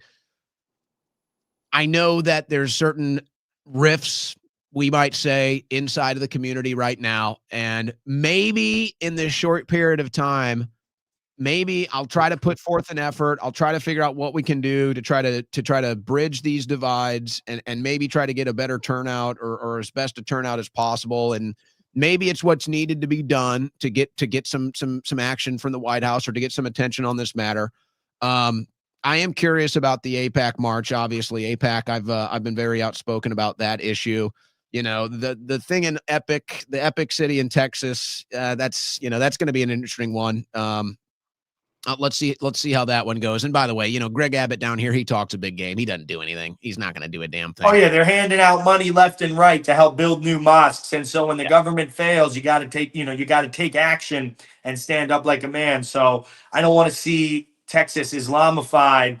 And I believe just a couple of days ago, Tommy Robinson said he wants to come. He's planning on coming to the Texas March if he can get his U.S. He's going to the U.S. Embassy in England to try to get his visa. So that decision will be made, I believe, on December 4th. So we may be making a big announcement with Tommy Robinson joining, and Valentina Gomez may be coming as well. She has some security concerns, obviously, after what happened to me. You're just bringing all the troublemakers. You're just bringing all the troublemakers to Texas. Oh yeah, that's what you got to do. Kick the hornet's nest. Get those embedded parasites out. Give it sunlight, give the air some time to cleanse, and kick them out. Get them out of our country. So that's what we're doing. We're trying to lead with strength, because that's important right now. People don't have strong role models to look up to. The young white men in this country are, they're told to worship Kobe Bryant and LeBron James and all these black athletes and stuff that are morally repugnant. And there's no strong white men to look up to. So let's get out there and show them who we are and what we're made of and why our founding fathers and our country has been so successful. It's built on our backs, built on the strength of white Christian Europeans. So let's be proud of our heritage. Let's be proud of, our country and get out the invaders. It's very simple. All right. Jake Lang, thanks for coming on. We'll be in touch. Thanks, Owen. God bless you. God bless America. All right, there goes Jake Lang. Interesting interview. A lot was discussed. He's very passionate. He was very eloquent in his delivery. I think a lot of people in the comments were very opinionated. There's probably going to be a lot of people opinionated.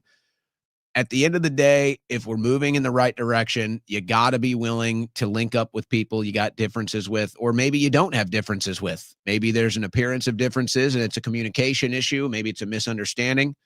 I got to say, I'm like I said in the interview, I'm not into the activist mode right now because I'm like, we got Trump in there. It's like this is when they're supposed to be doing what we voted for. But maybe there is something to it. Maybe there is a reason to get back into the streets. I don't know. I'm not sure if I was convinced by Jake that I need to get back out in the streets, but I would say I might be closer now to considering it than I was before that. So I think it was an interesting hour or about 50 minutes with Jake there. And it'll be interesting to see some of the follow-up commentary as well. All right. Well, here we are. I did it again, guys. I avoided it. I avoided the foreign policy stuff again. And I'm really good, actually. I'm really good at avoiding it because it's pretty heavy. I'm not going to lie. It's pretty heavy. And it's just like, once you go there, people tend to take it a certain way and it gets misinterpreted, it gets misunderstood, and it ends up just causing a divide. And it's funny, and I said this last night, because it's like, that's why I think I'm going to just do it one more time, and I'll just do it. Eventually, I'll stop avoiding it, and I'll just do it one more time and just make my case of here's the real foreign influence, and it's not Qatar. And you can have issues with radical Islam and issues with the Islamification. I'm not standing in your way on that.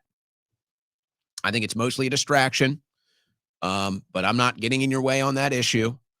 No, I think I'm just going to make one more big case that the number one foreign influence operation and the number one foreign influence issue we have in this country is Israel.